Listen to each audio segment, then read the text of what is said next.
Hey hunters! Welcome back to another vid, we the only cult on YouTube dedicated exclusively to Hunter x Hunter audiobooks. Y'all already heard this intro a few dozen times, so let's keep it short. Today we have my researching journey and of course. Check out the author and the original work in the description. And show them some love. Also check the community tab. We're not bots endlessly begging for subs.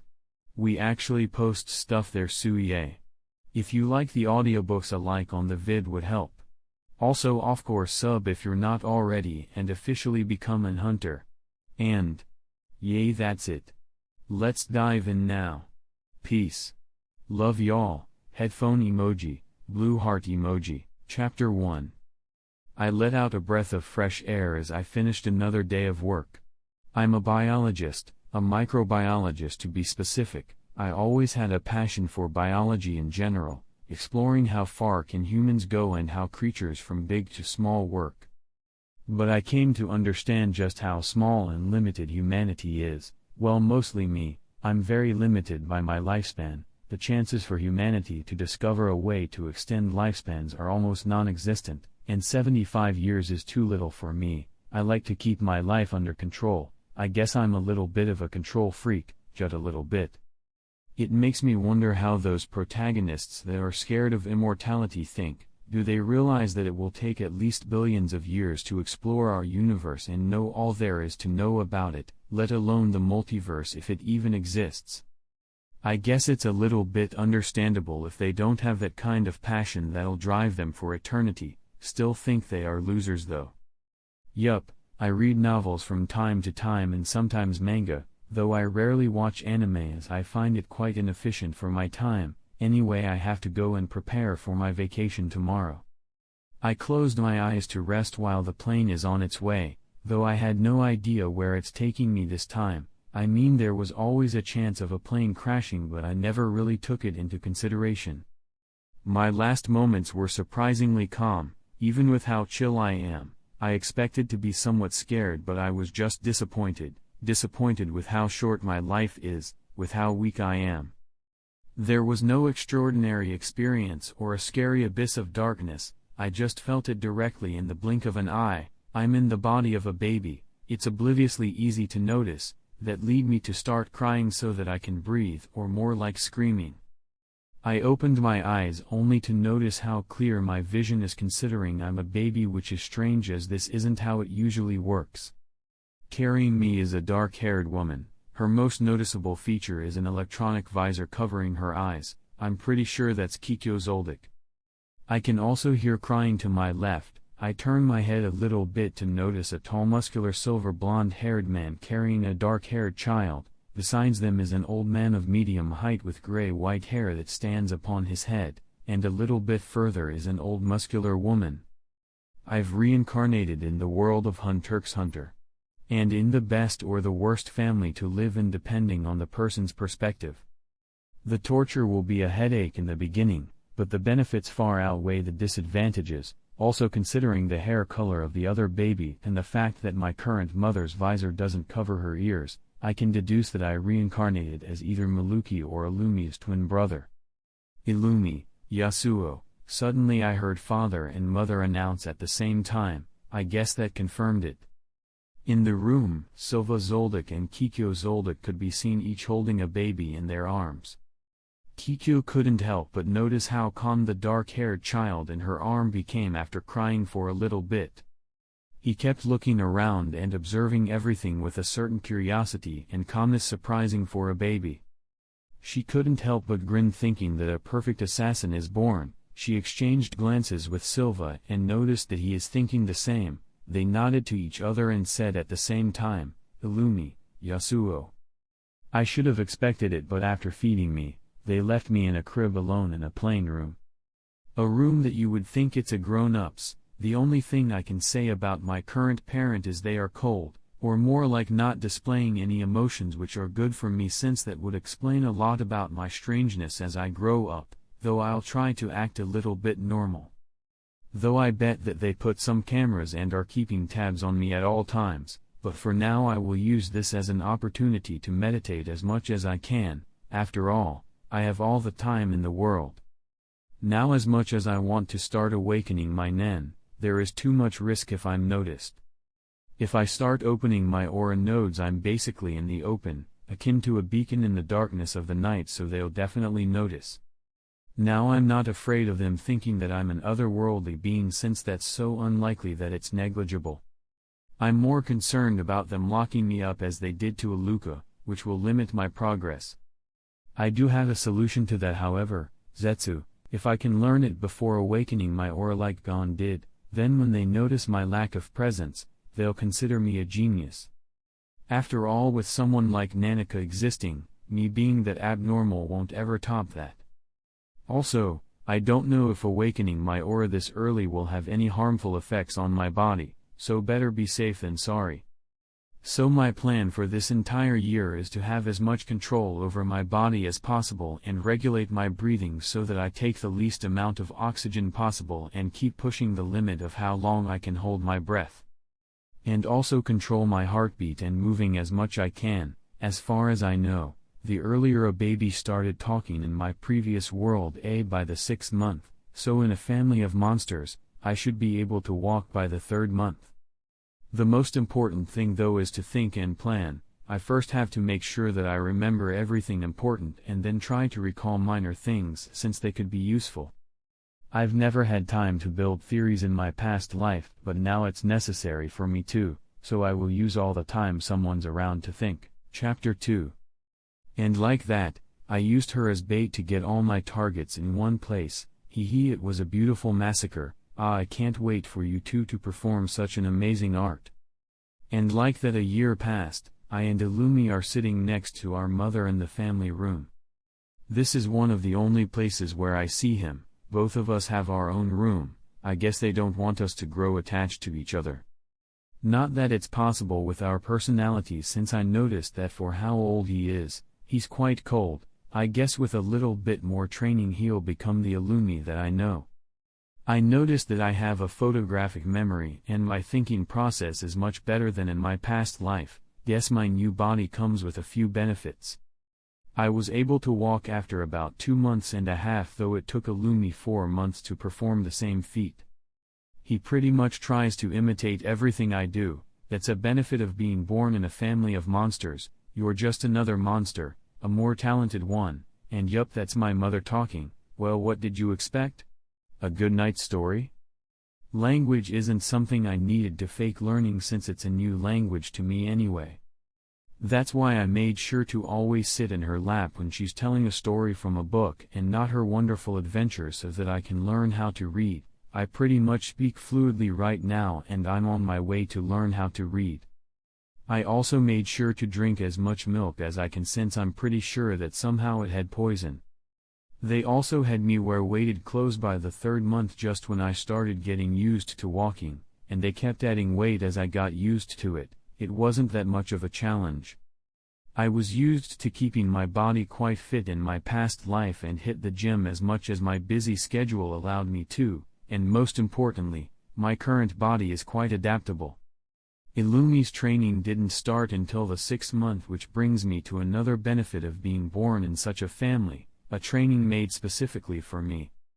I don't know if I can keep my heart rate stable under extreme pressure, but I'm pretty sure if I lie my heart rate wouldn't change.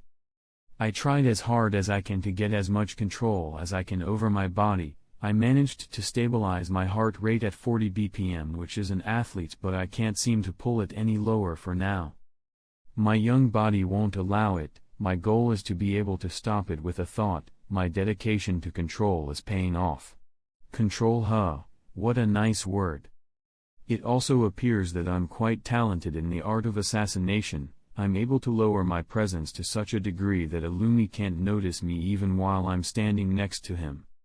Also, it seems to my sensing abilities is even better. Sometimes I can sense Father before he even enters the family room, though I don't really think he was trying to conceal his presence. Control and perception, these are the qualities that define me right now. My aura type will most likely be either manipulation or specialist. Either of them is perfect for the Hatsu that I have in mind. I started eating solid food in the second month of my birth, and I made sure to eat as much as I can because I'm pretty sure everything in the house is poisoned, and I want to get my poison resistance as high as I can. Darkness enveloped Kookaroo Mountain as the only source of light left is the bright moon up the sky. Here I'm on my bed with my eyes closed though nowhere near asleep. It's time to start Nen training. I had a very good memory in my past life, and even a better one now, so I pretty much remember all the training exercises, especially since I found Nen training system quite interesting. I'm under a blanket as it's always good to be cautious, so I put my hands on each other while bringing my thumb fingers close to each other and then away to sense some kind of pushing force. I plan to push the limits of my body. Being able to fight strong Nen users without using Nen sounds interesting. After all, in a world where people who can push a gate weighing tons at an age less than 11 exists, that's very plausible, and this is a huge difference between my old world and this one. That leads me to believe that a difference of constitution is bound to exist, or does Nen come into play here? That's another question waiting to be answered. Anyway, I started to concentrate on sensing a pushing force as I slowly kept moving my fingers away from each other. I always found it easy to concentrate, especially with a goal in mind, and then I started feeling it, a push, a very small push that it's almost unnoticeable. I kept persisting and following that feeling until I felt it, like a cloak that's covering me. It probably took me a little more than an hour to do that. It appears I'm quite talented. I'm probably at the level of Gon and Killua, perhaps even a bit more talented. I can clearly sense it, though it feels a little bit hard to control. Yup, this is not normal, being able to sense my aura this clearly just after my awakening. Being this talented makes me even more resolved to go through with my Hatsu idea, though it's not immediate results kind of Hatsu. The potential is infinite and unrivaled. Chapter 3. Now I need to have better control over my aura. I started bringing my hands over my chest area and trying to manipulate my aura to form a ball while also imagining a transparent ball covering my hands. It wasn't very long before I felt my aura slowly changing shape. I kept concentrating until I felt it form a ball-like shape, then I let my aura return to its original form and began manipulating it again. I kept repeating this process until my young body couldn't handle the exhaustion. I guess that's it for today. All that's left is to enter Zetsu. I kept my eyes closed as I began concentrating on lowering my presence and manipulating the aura clock covering me to stay inside, hidden. With all the training I did for the last year, I found it unsurprisingly easy to enter Zetsu. It took me just about 2 hours to be able to get it from 5 seconds to 1 second before finding myself defeated by the need to sleep. That's another thing that I'm working on developing resistance to. So far in the last months, I'm on an 8 hours sleep limit per day, and I plan to keep pushing it down 1 hour every year until I reach my limit if there's any in the first place. I guess next I have to focus on opening my aura nodes and also entering Zetsu instantly if possible. And lastly, keep working on manipulating my aura before opening all my aura nodes, since it'll be detrimental to if the Zoldyck can detect me when my aura starts leaking after opening all my aura nodes. And like that, a month passed. I could have opened all my aura nodes a while ago, but I kept delaying and gave most of my time to training Zetsu and aura manipulation. They both are crucial to what I'm about to do. As they say, you can never be too cautious. That's why I stayed put in my bed pretending to be sleeping for about 3 hours. After all, you never know who's watching. I concentrated so much that I felt like I'm surrounded by darkness. All I could feel is my body and a sense of direction leading me to my goal.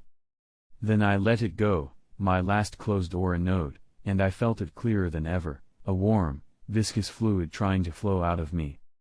But before my aura started leaking, I did what all the training was for. Suddenly the aura that was about to flow out started to calm down until it stabilized. This is one of the 4 major principles which allow the user to stop their aura from leaking away. My aura started to shrink to only cover my body until it became transparent. This is an advanced form of Zetsu used to render one's aura imperceptible, effectively concealing it. Unlike Zetsu, however, does not stop the user's aura flow. Instead, it hides it, and this is my goal and the only scenario in which I have a chance of practicing Nen under the eyes of a family of monsters. Kukuru Mountain, in a dark room, 3 figures could be seen sitting next to each other, a muscular man in extremely good physical condition. He has long, silver blonde hair with deep blue cat-like eyes, an old man of medium height with gray-white hair that stands upon his head, and a black-haired woman with a visor covering her eyes. "What do you think about Yasuo?" asked Silva Zoldyck while lifting his head. Zeno Zoldyck narrowed his eyes, then lifted his hand to start massaging his Fu Manchu mustache. A natural-born assassin, also highly intelligent for his age, he also seems to be quite observant. After all, he learned to hide his presence and shadow steps from observing you too. Kikyo grinned as she said, "I think we should start their training in about 6 months and make Yasuo's training plan a little bit harder, as well as instruct the butler to put more lethal poisons in his food." Silva's mouth couldn't help but twitch. His training plan is already 2 times harder than Illumi, but I'm sure he can handle it, though with how fond of him you are, I thought you'd be a little bit softer on him. She let out a big smile as she said, "When I read my beautiful stories to him, I can see it, I can see the interest, the passion he has for power in his eyes. This is for him." Silva's eyes shone as he said, "After he finishes his training we can send him to the Heavens Arena. Once he fulfills the objective and comes back, we can teach him Nen." Zeno said, "Surpassing us shouldn't be a problem for him, his potential is already proven, all that's left is to look at his mentality." Then silence covered the room. "I knew I couldn't use Ren since I'll be detected the moment I use it. Though Ren is necessary to expand my aura pool, it's just not worth the risk. But I didn't waste the last 6 months, I focused on things I'll need once I make my Hatsu, aura manipulation, and multitasking. So I focused on manipulating my aura and my in-state, I mostly focused on creating different shapes at the same time, which is what I'm doing right now. I'm on my bed in a sleeping position, though what ordinary people won't notice is 10 different shapes that are constantly changing to different numbers. This is the training that I persisted on, and this, Zetsu, almost instantly my aura disappeared as I entered Zetsu, I closed off my aura nodes. I wonder when they'll start teaching me Nen so that I don't have to be so cautious anymore. I enjoy training and messing around with Nen so much that I think of how far I can take it all the time. I think I found a new passion of mine." Chapter 4. And like that, the night passed and the light of dawn shone, signaling another normal day, just like any normal day, right? I asked my mother to teach me how to read in the last few months. Usually, the Zoldyck's education starts at the age of 2, but it doesn't hurt to learn earlier. I focused on learning other languages and history from the family library, though there aren't any books about anything related to assassination, which is understandable. That should explain how I'm holding a book while lying on my back in the family room. Suddenly I can detect a gaze on me. I instantly turned my head around, and there he is, my dear father, standing right next to me without me even noticing. I guess there is a long way for me to go. He had a smile on his face as he looked at me. He is testing me. They obviously noticed me observing and imitating them. I didn't even have to make it obvious. Your mother told you about the training you have to take in order to be strong like her, right? Asked Silva. I nodded and affirmed yes. I don't talk much and they got used to it, not that there is anything to talk about. No one in the family talks much except Zeno. He loves to brag about any new experience he has, which is always welcome since I can use all the experience I can get. Training, huh? It's time, I guess. The only training we had is running around the play area, which isn't that much of a challenge even with the weights on, that and the poison, which is a little bit of a problem when they increase the dose since it takes a while for my body to adapt. Follow me, he said while walking away. I immediately put the book down and followed after him. He took me to the play area where I noticed the butler Hassan just standing there. He appeared to be waiting for us. I've only seen him a few times. He is the guy that died due to Nanaka's power in canon before Gato took over his duty as a butler. He was standing there with a long-sleeved shirt that looks like a bulletproof vest with all the weights attached to it and a pair of boots in his hands. I also noticed that Illumi isn't here, so I naturally came to the conclusion that they'll train us at different places. He is the one responsible for training you. You'll listen and do everything he says. Any failure to deliver the results he wants will result in a punishment, and lastly, I'll only start training you once he thinks you're ready. As soon as father finished what he had to say, and before I knew it, he disappeared along with the fleeting cold breeze. Change to these, he handed me a shirt and the boots. I just nodded and started changing. It should be noted that I weigh about 16 kg, which is considerably more than people my age, though almost none of that is fat thanks to the consistent running they had us go through. I still only look like a 2-year-old, which isn't strange considering how Killua looked, yet being able to push a 16 tons gate. So I believe that Nen has a part to play here, even for people that haven't awakened their Nen. Also, the routine was to increase the weights every month. The ones I'm changing to now are about 10 kilograms heavier compared to the previous ones that weighed 5 kilograms. I guess they decided to go hard on me considering it's mandatory to wear them all the time. Okay, start running around the playground until I tell you to stop. If you go too slow, there'll be a punishment, said Hassan with an expressionless face. I narrowed my eyes hearing his emotionless words. I think I know how that'll end up. I started running slowly while increasing my speed as I got used to the added weight and getting my sense of balance in check. I know that no matter what I did or how much I try, I'll still end up in the isolation room. Yeah, it's not as much of a punishment as it's about training. I'll still end up getting electrocuted today, but I'll still push my limits. After all, the targets that I have in mind are just that abnormal, and chimera ants are part of them. I need a great deal of power for that. Now, as much as I wanted to say that I pushed my limits, that even after I didn't feel my legs anymore I still persisted, that would be a lie. By the time I ran past the 1 km mark, my control over my heart rate was forgotten and my breathing became hurried. I'm just not used to this kind of pain. This is another thing I need to get resistance to, pain. By the time every muscle of my body started to hurt and I started losing the feeling of my legs, I collapsed before the 3rd km mark, though I'm still conscious. Until I suddenly started feeling someone carrying me, to the isolation room it is, but first I must get myself under control. I closed my eyes as I started trying to breathe as slowly as I can while also getting my heart rate to stabilize. The isolation is a huge dark room within the mansion, filled with chains and various items for torture, training. There are a pair of chains each connected to a small handcuff which he used on me. I noticed that the chains are connected to some kind of device on the ceiling. It's obvious what it's for. The chains are just long enough to allow my feet to barely touch the ground. I don't need to explain anything as I think you understand what's about to happen, so start, said Hassan. They're using remote control, huh? I closed my eyes as I started preparing myself for what's to come. It started as a tingling sensation spreading across my body until, Chapter 5. Ah! I screamed until even screaming wasn't an option anymore, until I couldn't feel any part of my body. A continuous cycle of hellish agony. Whenever I think I'm gonna pass out, the torture stops. I can't see it, but he is probably signaling to whoever is watching on the cameras that are in the room about what to do. I don't know how long the cycle continued, but by the end, I couldn't even breathe, nor did I have any control over my body. He gave me all the time I need until I could breathe stably and get the feel of my body again.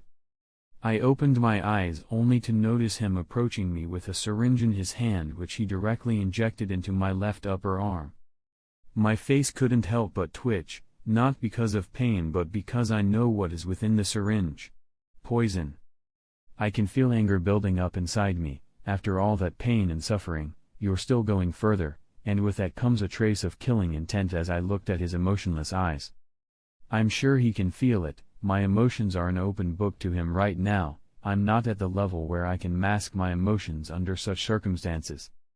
Until all that anger and intent slowly got replaced by pure calmness and tranquility as I closed my eyes. I understand now. This is how the Zoldycks control their emotions, by constant torture until emotions can't affect you and cloud your judgment. Anyone under constant pain is bound to feel certain emotions until they get used to it, negative emotions which are the hardest to hide and control. Emotions are one of the defining features of human beings or sentient creatures in general, but it's also a weakness. I don't want to be an emotionless object, but negative emotions are not welcomed in my life. So I just have to not allow anything that'll make me feel any negative emotions to happen. This gave me an idea for a vow I can make once I create my Hatsu, but for it to be worth the risk I need to set the bar to what can make me feel negative emotions to a very low level. I need to get to a level where I can hardly feel sadness or anger or any emotion that'll activate the vow. Hassan POV. A monster among monsters. I thought the family head is crazy when he instructed me on the training plan for him. After all, the kid is only a year and a half old. Training like that can break his mind, but I didn't question it, nor did I want to. All I have to do is to follow orders. Monstrous physical strength for his age. Also, I already know he learned shadow steps, but adapting to the added weight until he can use it in that small amount of time is too abnormal. Though the most abnormal thing of all, and what made me sweat profusely, is how fast he calmed down after the torture, being able to get his emotions that fast. His killing intent is nowhere near enough to scare me. What scares me is what he can become. Every time they increase the dose of the poison, this happens, several nights without sleep. After all, how can I sleep when all I can feel is throbbing pain? Usually it takes me just about a day or two to adapt and be able to sleep, but this time, they increased the dose way too much. I couldn't sleep for 6 days, even my brain couldn't force me to sleep because of the constant pain, and yet I had to keep training, air squats, push-ups, dips, sit-ups, pull-ups, and constant running. Though what I found the most surprising is my mental state. Since I calmed down after the electricity resistance training, I found my tolerance to pain has increased quite a lot, or more like my will has become firmer. One thing that I'm thankful for is being able to stay in Zetsu under extreme pain. After all the attention and time I gave to perfecting my Zetsu, it became more like an instinct to me. Besides, staying in Zetsu can help me push my limits a lot, since Zetsu can also be used to relieve fatigue, since it forces the body's external layer of aura to be fully contained within. The second week wasn't as bad as I started getting used to the pain, but I'm pretty sure by the next month, they'll increase the voltage. They'll also increase the ways and add a more lethal poison. I made sure to run as much as I can, since speed is quite important to me. My goal is to at least surpass the speed of sound before canon starts. I and Illumi were both born in 1975, which means I have about 23 years before Gon starts his journey and an extra 2 years before Chimera ants appear. According to the information I have, Netero took about 6 years to get to the attacking speed he has shown, which is much faster than Killua's god speed, which is estimated to be about 17,5 Mach. 1 Mach is the speed of sound. But I can't dedicate 6 years the same way Netero did. After all, I still have so much to learn, from Nen techniques to assassin techniques. Besides, I want my moving speed to be as fast as my attacking speed, unlike Netero. Also, Killua was able to open the 5th door of the testing gate after Chimera Ant's arc, which weighs 64 tons at the age of 14. I need to do much better, considering that the testing gate consists of 7 doors. Each of the 2 panels of the first, smallest door weighs 2 tons, and a bigger panel weighs twice as much as the panel immediately preceding it. The gate is designed so that it opens the door corresponding to the strength of the pushing force, so the 7th gate weighs 256 tons. Let's set that as my goal before turning 14. After all, I want to be an all-rounder, no weaknesses. Chapter 6. I'm standing in a large dark room with no source of light to be seen. The room is specifically designed so that ordinary people won't be able to see anything. Suddenly I move my head just a little bit to the right and lift my left leg up, then I hear the sound of objects hitting the walls. 2 dark orbs, one hit the wall behind me while the other one hit the wall in front of me. I can see them clearly, I can see everything clearly. This is one type of training I did for the past 6 months. it's designed to grow the ability to see in the dark and also to heighten a person's sensorial ability. After all, I can't see the balls coming from behind me, but I can sense them. The 2 balls previously were just warm-ups. Instantly after that, I can sense several balls coming from every direction, though some of them aren't coming in my direction. I instantly crouched while bringing my head behind me, leaning until my head almost touched the floor, and also using my left hand to keep my balance while also lifting my right leg up. You see, the room is designed with several holes in every wall from which the balls are sent, and only a few sets of positions could let you avoid them, so one has to determine which one to use. I didn't have a problem with this training considering my sensorial ability and the fact that I've been training multitasking for a while.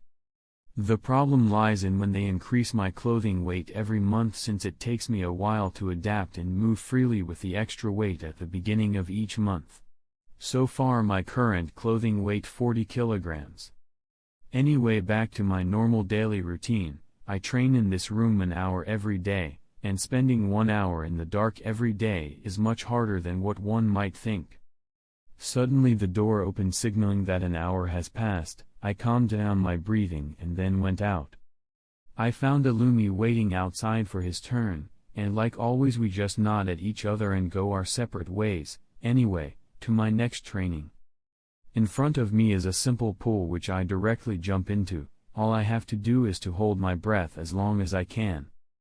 Of course, there is a servant beside the pool making sure by the end of the month I go beyond the last record I set, which is 4 minutes and 52 seconds, by at least 10 seconds. Though I make sure to push myself as hard as I can. I also use my time here to train my heart control, and so far, I got it to 35 BPM, beats per minute, though it's getting harder and harder to get my BPM any lower. And just like that, 5 minutes and 11 seconds passed before I reached my limit, and although I tried to persist more, my 2-year-old body just won't allow it. Still, all this training will build a strong foundation for my future. Now to my next training. If I had to guess, then Nen training will probably start after coming back from Heaven's Arena. The reason they didn't teach Killua Nen after he came back is probably due to his emotional state. After all, he is too emotional for an assassin. They likely didn't want to lose control over him, which ended up happening anyway, but I don't have that problem. I never killed anyone before, so I don't know how I'll feel, though what I'm sure about is that I won't shed any tears. It's likely that I won't even feel bad about it. I had a lot of time to think in the first year of my birth, and I used a lot of it to think about myself. I was honestly trying to reach enlightenment as Netero did. It didn't hurt to try, but I didn't succeed, though I got to know myself better. I was never someone to feel anything when someone I'm not close to dies, even distant relatives. I found it hard to grow feelings for anyone. In fact, I didn't even try. I don't think I can ever trade my life for anyone. I'm too selfish for that. I guess the only difference between a stranger dying and killing someone is that I'll be the one to end the person's life. I ended my line of thoughts as I reached the play area. I directly started running without saying anything to Hasem, who's standing there motionlessly waiting for my arrival as always. Though he started running after me until he passed by me, then started executing a specific set of steps while still running. Rhythm echo through a varying cadence of steps. A person can create afterimages of himself to confuse his enemy. He pretty much always performed many different assassinations techniques in front of me for me to imitate him, and it helped me perfect shadow steps even more. I'm pretty much able to use the technique directly even when they increase the clothing weights, though I'm still working on making every action of mine silent. Rhythm echo isn't that hard, but I'm still trying to perfect it. He did perform transforming his fingernails into razor-sharp claws, but I can't seem to be able to do it. I can control my blood flow and muscle a little, though nowhere near enough to perform the same feat. I think there is a specific training method to achieve it. Anyway, I continued with a cycle of running, push-ups, pull-ups, and so on. I know that I got stronger since I can run comfortably in 40 kilograms clothing, but I can never really test myself since I'm practically wearing weights all the time. I couldn't help but let out a grin. I'm really looking forward to when I take them off, to see how fast I've become. I always finish my training by lunchtime. Food is a pleasure I can't say no to, that's why I make sure to eat as much as I can, unlike sleep. I just think sleep is a waste of time, that's why I'm trying to build resistance to it, and of course the food is poisoned. Chapter 7. I'm on my way to the library after finishing my lunch. Lumi studies in a separate room with a servant, so I'm always here alone since mother allowed me to learn and read books by myself as I pretty much never forget anything. I take a seat after getting the book I wanted, Benny Delon's biography, a famous serial killer who lived about 70 years prior to the present day. Some would come to regard him as an artist due to his excellent forging skills. I'm quite interested in his works. One of his works was able to cut my father's skin and the poison was enough for him to care, which is a feat in itself. My father happened to be an admirer of him, so there is bountiful of information about him. I wonder when I'll be able to resist even something as deadly as poor man's Rose's toxic, which is enough to kill someone like Marion. I thought, then continued reading until I heard a calm voice right next to me. Yasuo, I see that you're interested in Benny Dolan's work, my father said as took a seat in front of me with a smile on his face. I could sense him the moment he was about to open the door, so I'm not surprised of his silent appearance or his sudden voice. Though Tsubone could sense Illumi watching her through the camera, I wonder when I'll surpass her sensorial ability. It's recorded that he created 288 knives, do we have any of them? I lift my head looking at him and asked. Though 288 knives exist, few of them were ever discovered, and none were auctioned, so even with our network we still didn't find one, or maybe I have one and I'm just lying, can you tell? Answered Silva. With a grin. No change in heartbeats or in facial expression, so no, not at all. He always tests my abilities and knowledge whenever he has a chance, so I'm used to his bizarre behavior by now. It's said that some of them are extremely poisonous. How long do you think it'll take me to be able to resist poisons with similar lethality? I asked him with genuine curiosity. Though we rarely talk like this, I always make use of such situations to ask as many questions as possible, and I always end up learning quite a lot considering the abundant experience he has. I guess to him, I'm but a special curious child that absorbs every information he can while also shaping his personality. He had a thoughtful expression as he answered, you have more potential than me, your training is harsher than mine when I was your age. I'm 25 years right now, so you should be able to reach my toxicity resistance level by the age of 15, of course, if you push yourself even more then you can archive it faster. There was a gleam of light in my eyes as I asked further, does that mean that you can resist such poisons? I know the answer, but he doesn't know that I know. He looked at me as he answered, let's just say that poisons that lethal have little effect on me. So he means that it can still affect him, but it's negligible. A comfortable silence descended on the room afterward as my focus returned to the interesting book before me. Do you think you can kill an innocent person? Until he asked me this question out of nowhere, surprising me. I looked at him, though I can see no emotions on his face. Then I asked, what do you mean by innocent? What do you think it means? He asked. I put a thoughtful expression on my face as I said, well, my mother told me that the only innocent people are the people you don't want to kill, and in her stories, she killed a lot of people that could be considered innocent according to a few storybooks I had read. He had a look of amusement on his face as he asked, do you agree with her?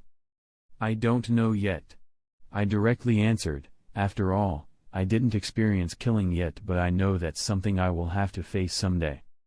He stood up, leaving me with a few last words, remember, if someone ever asked you to kill someone for him, make sure to ask for a price. There is no such thing as a free lunch in our family's world. Is he insinuating something? Is that a hint? I will keep it in mind, but for now, let's read about poor man's Rose.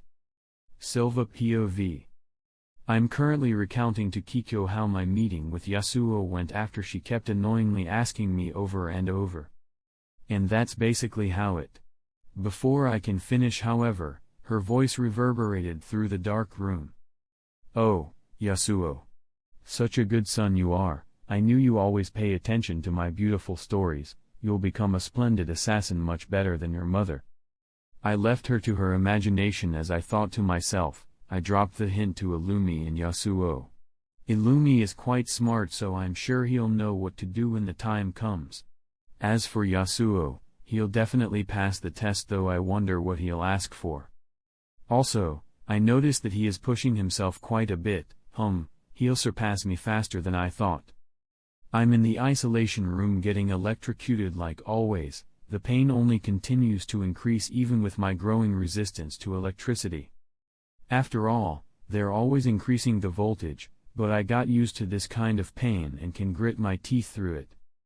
However, I'm on my way to being completely resistant to it, and just like always, the session ends with me getting a dose of poison. I don't know exactly how far I've left Illumi behind, but I'm sure it's quite the distance, and the gap will only continue to grow.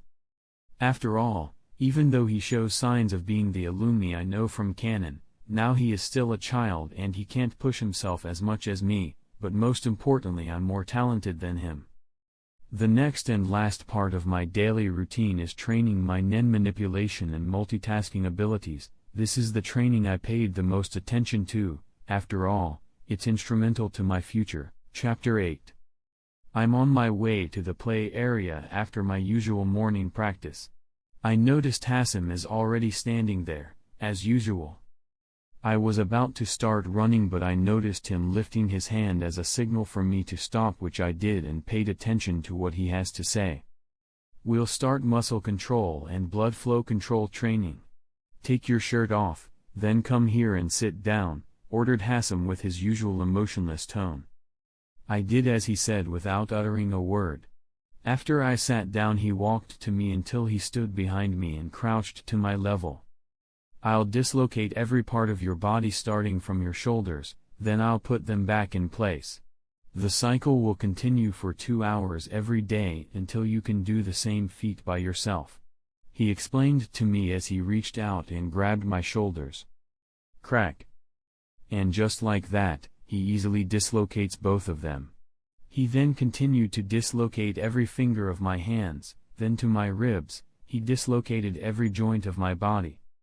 And across the entire process, my face didn't even twitch or flinch one bit. In fact, I hardly felt any pain. By now this level of pain can't even faze me. My heart rate didn't even change.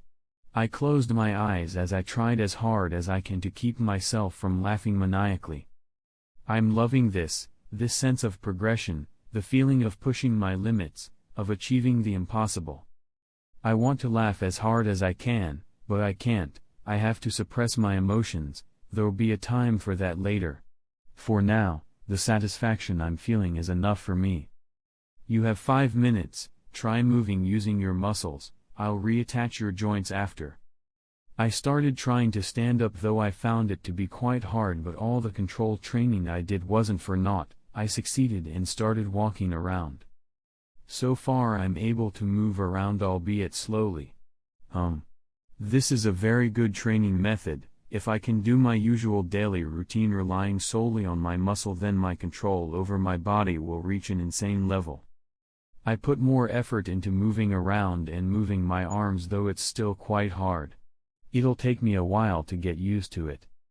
Okay, sit down. I'll relocate your bones and continue the cycle for the next 2 hours. I made sure to concentrate on every action he makes and use my whole sense to absorb how every joint of my body gets dislocated and relocated.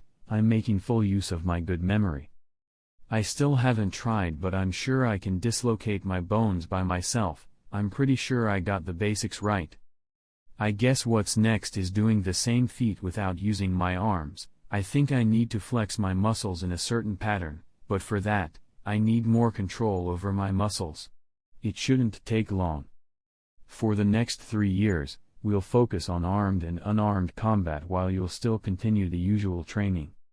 I will teach you everything I know, and I'll continue to increase the poison dose, the voltage, and the weights as you progress. We'll especially focus on a few primary techniques such as the snake awakens, where you whip your arms with incredible fluidity and speed, cleaving anything that comes in contact with them. And claw, one of the several assassination arts, consists in adjusting the anatomy of the hand. The fingernails turn into claws that are sharper than knives. Hassan started explaining while also performing the techniques in front of me. You'll learn everything from every field, and then you'll get to choose your specialty. Also, at the end of every week, we'll have a spar and practice tailing training in the forest near the testing gate. A servant will deliver the new schedule to your room, he said as he turned around and started leaving. I finished my training for the day after the electrocution torture, then I had dinner and headed to my room. Crack. Just as I thought, I can dislocate my bones by myself. It took me just about half an hour to get it perfectly right. I'm now standing purely relying on my muscles and trying to move as comfortably as I can. I need much more control to do it as Killua does. He can dislodge his joints at will in less than a second. He demonstrated this ability by dislocating his shoulders, elbows, wrists, and fingers to free himself from Maki's strings. I already know what my specialty will be, so I need to think more about my Hatsu. If I ended up being a manipulator, it'll be much harder to create my Hatsu if it is even possible. So I'll probably have to make a few adjustments. I think the best way to think of manipulation is you can control basically anything as long as a condition can be set. Just like conjuration, it's only limited by your imagination and the amount of conditions you are willing to apply to make your manipulation stronger. You could say manipulation and conjuration are basically the same thing, except one focuses on making the properties of the object while the other attempts to change or manipulate it. It'll be perfect if I ended up being a specialist, though that'll also come with a weakness, a low compatibility and an N-type I need.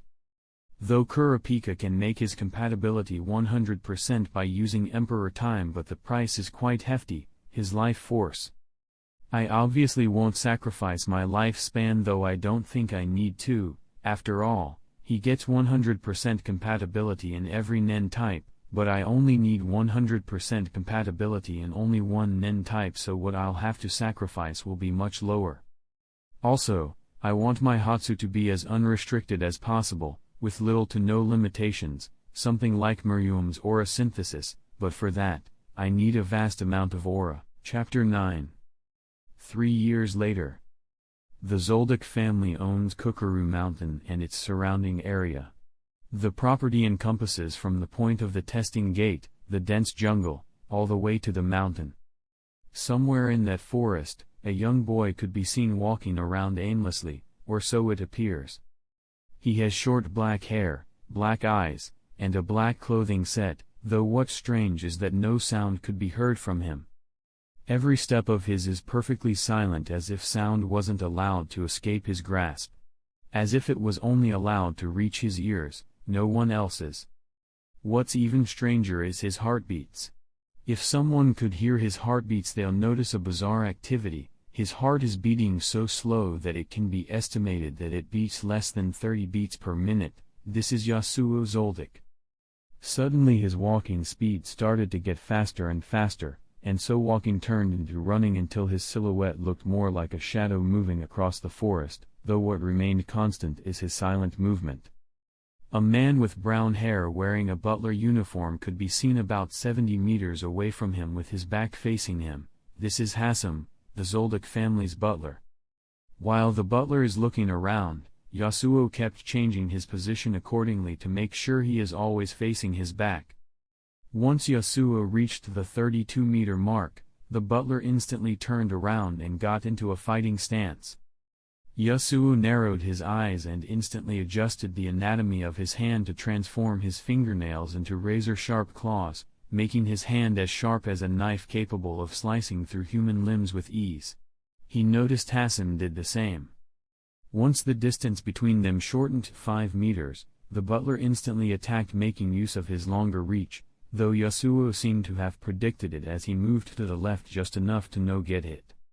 He then instantly aimed at the butler's right arm that was about to cut him. The butler reacted just enough to be able to hold Yasuo's hand before it cut his right arm. Crack. That was the sound of Yasuo dislocating his arm. What followed is him jumping just enough for his right leg to be in reach as he targeted the butler's face.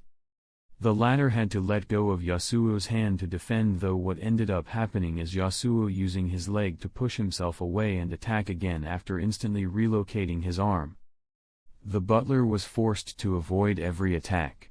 He seems to know that the only way is to avoid the fatal strikes. Defending would lead to Yasuo slicing through him. Yasuo's attacking speed only kept getting faster and faster, though the butler seems to be keeping up somehow. Each strike is deadly with no wasted movement. This is a combination of two techniques, the Snake Awakens and Claw. By contracting the muscles of hands in a certain way to make it much stronger and sharper and transforming fingernails into razor-sharp claws, with enough strength and speed, it's possible to slice through steel.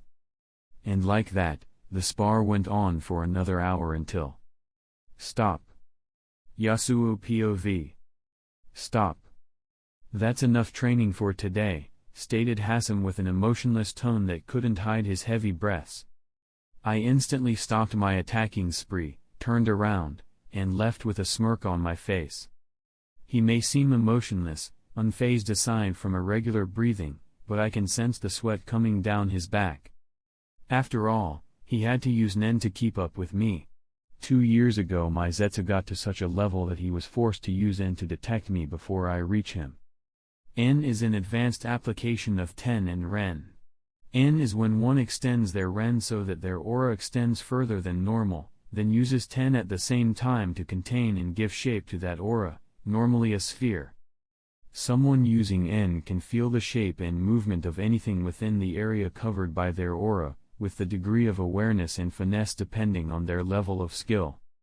According to my observation, his N envelops the area around him with a radius of 32 meters, which explains how he detected me once I reached that amount of distance from him. However, he didn't use any Nen ability or technique except Ren, which allowed him to keep up with my speed. Ren expands the size and intensity of the user's aura to boost their strength and durability, and that says a lot considering the weight of the clothing I'm wearing. I closed my eyes as I let out a sigh, one of happiness. I've come so far. I achieved what would be considered impossible in my past life. I've never felt so satisfied since I've come to think for myself. I'm looking forward to exploring what this world has for me and beyond.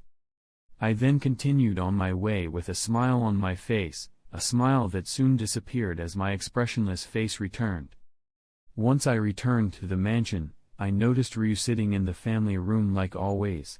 Ryu is my father's dog. He is a silver dog and is most likely the gigantic silver dog that was in my father's room in canon, though he is still relatively small now. My mother is also there with Maluki playing beside her. Yup, Maluki was born last year. We're in the year 1980. I guess Jing should be beginning to study archaeologists' websites and blogs this year. Anyway, I turned my head to pay more attention to Illumi, who is sitting by the side of the room, though what I focused on is the large, round head needles he is messing around with. So that's where the smell of blood coming from. They look the same as those he uses in canon. Interesting, so it's time. I looked thoughtful as a gleam of determination surfaced in my eyes. Yasuo sweetie, tomorrow in the morning, head to the isolation room. Your father has a test for you. Illumi already passed the test perfectly, instructed Kikyo in a cheerful and excited tone, her happiness and anticipation apparent to all. I nodded, then turned my head to Illumi, nodded, and said, "Congratulations." He nodded back, then continued playing with his needles while I went back to my room. Chapter 10. My room is quite simple, painted in purple, a big bed, and a table and a chair. That's about it. I'm now sitting in the chair with a cup of coffee in my hand, contemplating a few things. I need to make a few adjustments to my plans. After all, I made my plans before knowing how talented I'm, but now that I know, many possibilities have been opened up for me. I also have to constantly make adjustments since my existence is bound to change a few things. I closed my eyes and continued to comfortably drink my cup of coffee, then I stood up to do my daily training. It's basically a replica of Netaro's training except that it focuses more on my style. I adjusted the anatomy of my hands and fingernails to make them stronger and sharper. It's similar to the claw technique except that I make my whole hand sharper while keeping it flat. I call the technique Deadly Snake. This is my style, using my hands as a weapon to be as deadly as possible, and the training is simply to do as many strikes as possible until it's time for the scheduled sleep I had set. That is a lot considering I only need to sleep for 5 hours. My goal is to make my attacking speed as fast as Netaro and possibly faster. I don't know exactly how fast I am since I'm always wearing weights, even on my arms, but it should be a lot considering the weight of my whole clothing amount to about 4 tons. The past 3 years have been incredibly fruitful, as I can pretty much withstand about 3,600,000 volts, which is the result of me pushing myself and being in the Zetsu state all the time. Also, I can hold my breath for about 14 minutes, though what improved the most is my Nen control. And if all goes as planned, then my father should start teaching me Nen soon, possibly before Heaven's Arena. After all, why would I learn from someone else when I can learn from one of the best? Though I remember every training method mentioned in the manga, having someone that experienced to teach me will be more beneficial. Also I don't know how old Melody is exactly, so I should wait until canon to meet her since I'm quite interested in what happened to her. Melody is a music hunter. Her life changed as a result of one night of drinking with a friend. Having listened to a single movement of the violin solo part of the Sonata of Darkness, she was deformed. Her friend, who had played the piece, had his entire body severely mutated and died as a result. Subsequently, Melody gained a supernatural hearing. She can hear things as quiet as heartbeats. Considering that the Sonata of Darkness is a piece of music said to be composed by Satan himself, and that whoever performs or listens to it will be horribly cursed, then I can assume that it's a being from the Dark Continent. And if one needs to play its music to activate the curse, then isn't this exactly like Nen? The curse is its ability or Hatsu, playing the song is the activation condition, and considering the nature of its ability, then it's probably a specialist. It's quite interesting, though I'll need a lot of preparation if I want to do in-depth research on it. The next on my list is none other than Nanika. According to what I know, it's confirmed it's from the Dark Continent. I could make use of it, though the most I can do is getting information about the Dark Continent. Wishing for power could have some unforeseen consequences. The power system in this world mostly works on the rule of equivalent exchange, so the question is what's the price and who pays for it? Until I know the answer, asking for anything could potentially be dangerous. Also, I should get my hands on a few scarlet eyes. They're worth some of my research time. If I transplant them, will the effect stay the same? Are scarlet eyes directly responsible for the abilities, or are just triggered and become red as a mere consequence of activation of these powers? 23.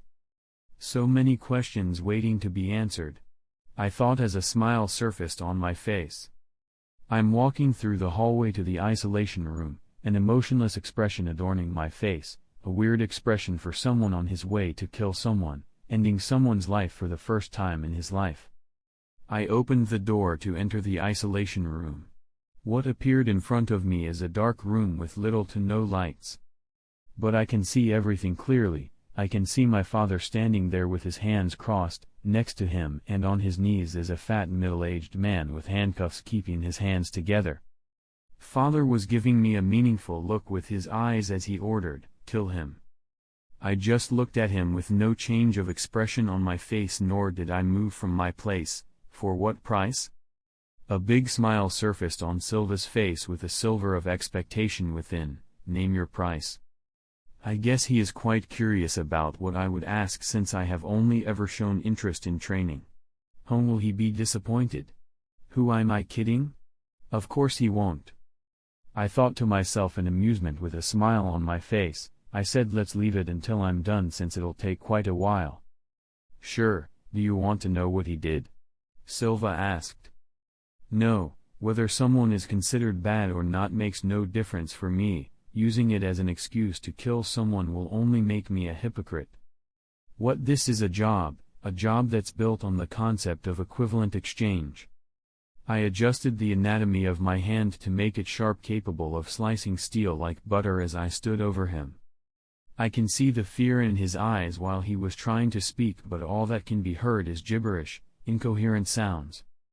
The cloth in his mouth was keeping him from saying anything coherent. All the sound he could make is a mumbling sound that soon disappeared as. Chapter 11. I adjusted the anatomy of my hand to make it sharp, capable of slicing steel like butter as I stood over him. I can see the fear in his eyes while he was trying to speak, but all that can be heard is gibberish, incoherent sounds. The cloth in his mouth was keeping him from saying anything coherent. All the sound he could make is a mumbling sound that soon disappeared as. His head fell to the ground. My expression didn't change as I looked at my spotless hands with no trace of blood on them to be seen. They say you can never erase the blood of the people you killed from your hands, but if you are fast, strong enough, then blood won't touch you in the first place. I closed my eyes with a smile on my face as I thought to myself, I can joke at times like this. I guess you learn something new about yourself every day. Test passed, so, your price? Silva said, still with a smile that became a little bit creepy. And with a smile on my face, I responded, I want you to teach me about this, and with that, a light purple aura started flowing out of every pore of my body. This is my nen. Silva narrowed his eyes as he looked at me with a cold look. How? His cold look didn't faze me one bit as I calmly answered, I awakened it about a month ago. I don't know exactly what it is except that it makes the person stronger, but since Hassan seems to know how to use it, I naturally assume that you know how to use it as well. There was a sudden silence for a while as he just kept looking at me until he asked, when did you find out? A while ago. Usually he has a hard time detecting me in our training, and it only got harder as I was able to lower my presence even more. But some time ago he started to always notice me once I reach a certain distance from him, though I wasn't sure how at that time. That's until a month ago, I started to feel it clearly, I said as I manipulated my aura to stop leaking. I will start teaching you tomorrow, meet me in my room in the morning. He then left, while I went back to my room with a smile on my face. Finally, in a dark, exquisite room, 4 people could be seen standing while looking at the same thing, a computer monitor that seems to be connected to a surveillance camera. Kikyo Zoldyck, Zeno Zoldyck, and Subone, a relatively tall and bulky old woman. Her hair is tied up into 2 pigtails, and she wears a monocle on her right eye, and like all Zoldyck butlers, she wears a black formal suit. And lastly, Maha Zoldyck, Zena's grandfather. His body has deteriorated considerably due to his old age as he stood at 140 centimeters tall. Each with a different expression to what they witnessed. Oh, Yasuo, Yasuo, such a cold look you have, even when you're killing someone, as expected of my son, Hiei. Kikyo let out a creepy laugh, though she didn't seem to pay attention to Yasuo awakening his nen, as it's not as important. Zeno had a smile on his face while Maha has no change of expression, as if he doesn't care. Suddenly Silva entered the room with a cold expression dominating his face, an expression that soon got replaced with ha ha ha ha ha ha ha ha ha ha. I knew he would notice something strange when sparring with him, but awakening nen, ha ha ha. And having such a degree of control. A maniacal laughing as a gleam of cunning light appeared in his eyes. Zeno started to massage his Fu Manchu mustache as he asked Silva who is going to teach him. I'll see once I test his nen category. If he is a manipulator, I'll let Kikyo teach him, else I'll be the one to teach him, answered Silva with a grin adorning his face. Then silence fell upon the room. In Silva Zoldyck's room, 2 people could be seen sitting while facing each other, me and my father. Nen is a technique that allows a living being to use and manipulate their own life energy. The term nen can also be used in conversation to refer to aura.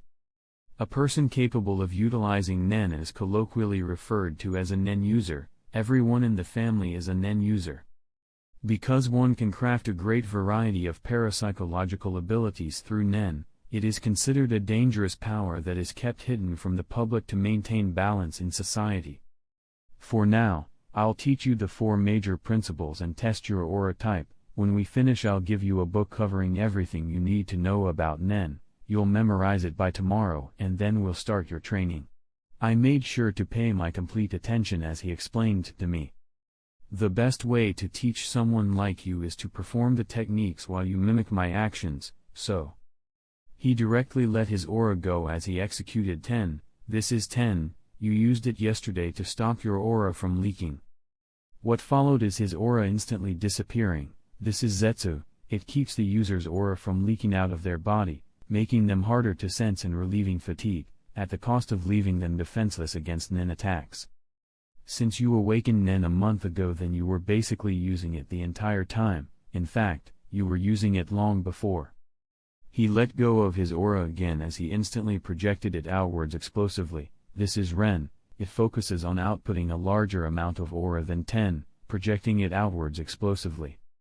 This amplifies the user's physical strength and durability and provides a large pool of aura for any advanced techniques or individual skills they decide to use, albeit at the cost of expending said aura.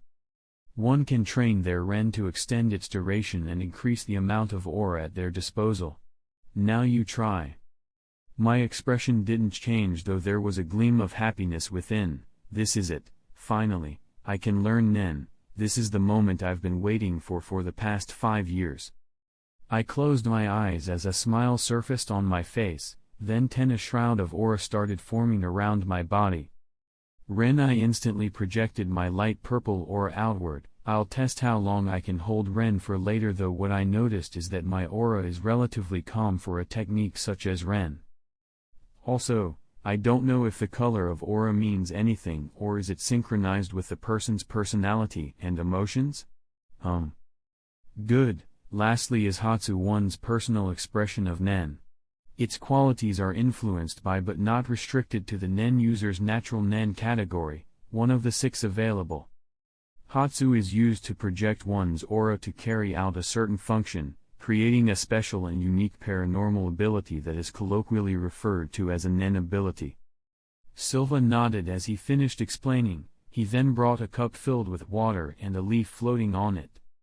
We determine one's aura type through water divination.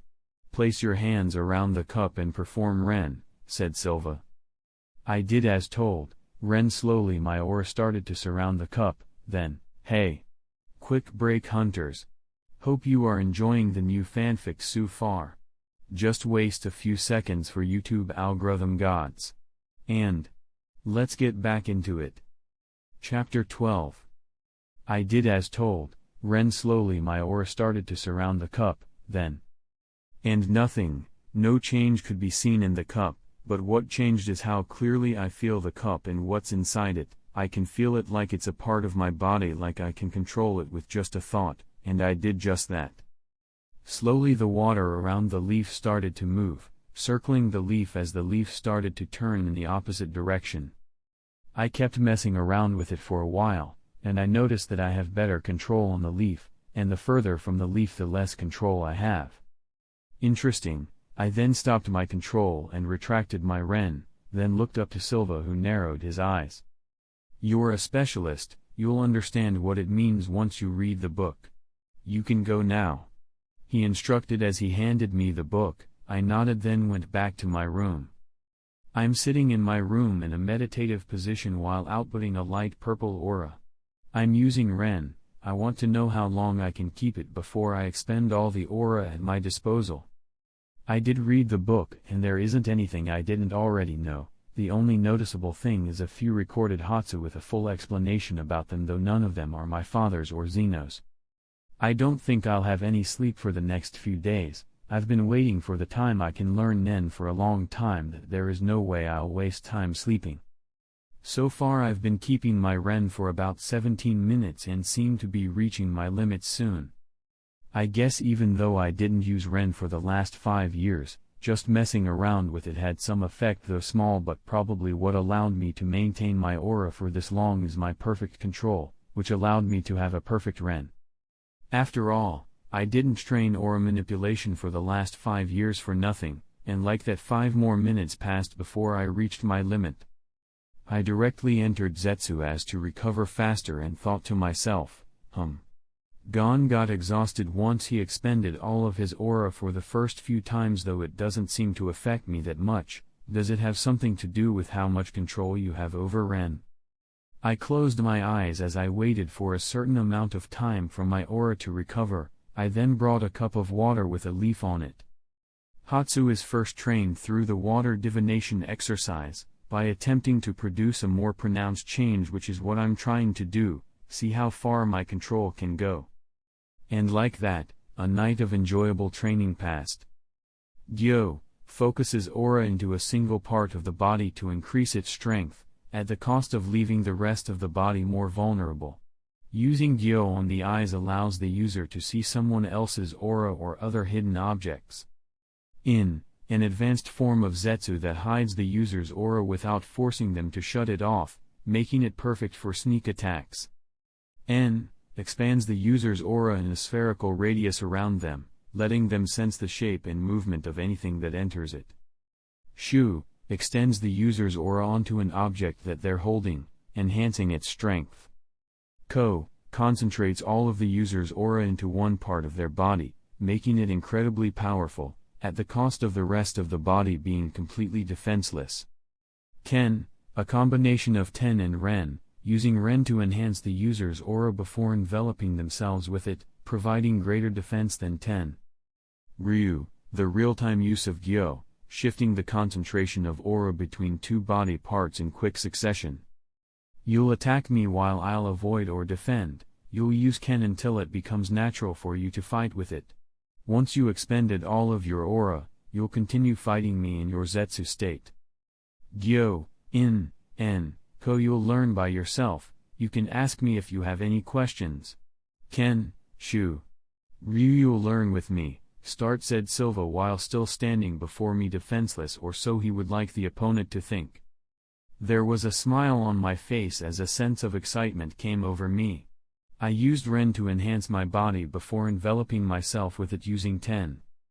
I can feel the aura surround me as I used Deadly Snake to make my hand and fingernails sharp. I then concentrated a little bit more aura on my hands. I'll learn Ryu while I'm at it, though my height will get in the way. The point of the spar is to gain as much experience using Nen during a fight and also observing his fighting style to make mine more perfect. I'll go all out since my attacks won't have any effect on him anyway even if I take the weights off, and I did just that, strike with the intent to kill.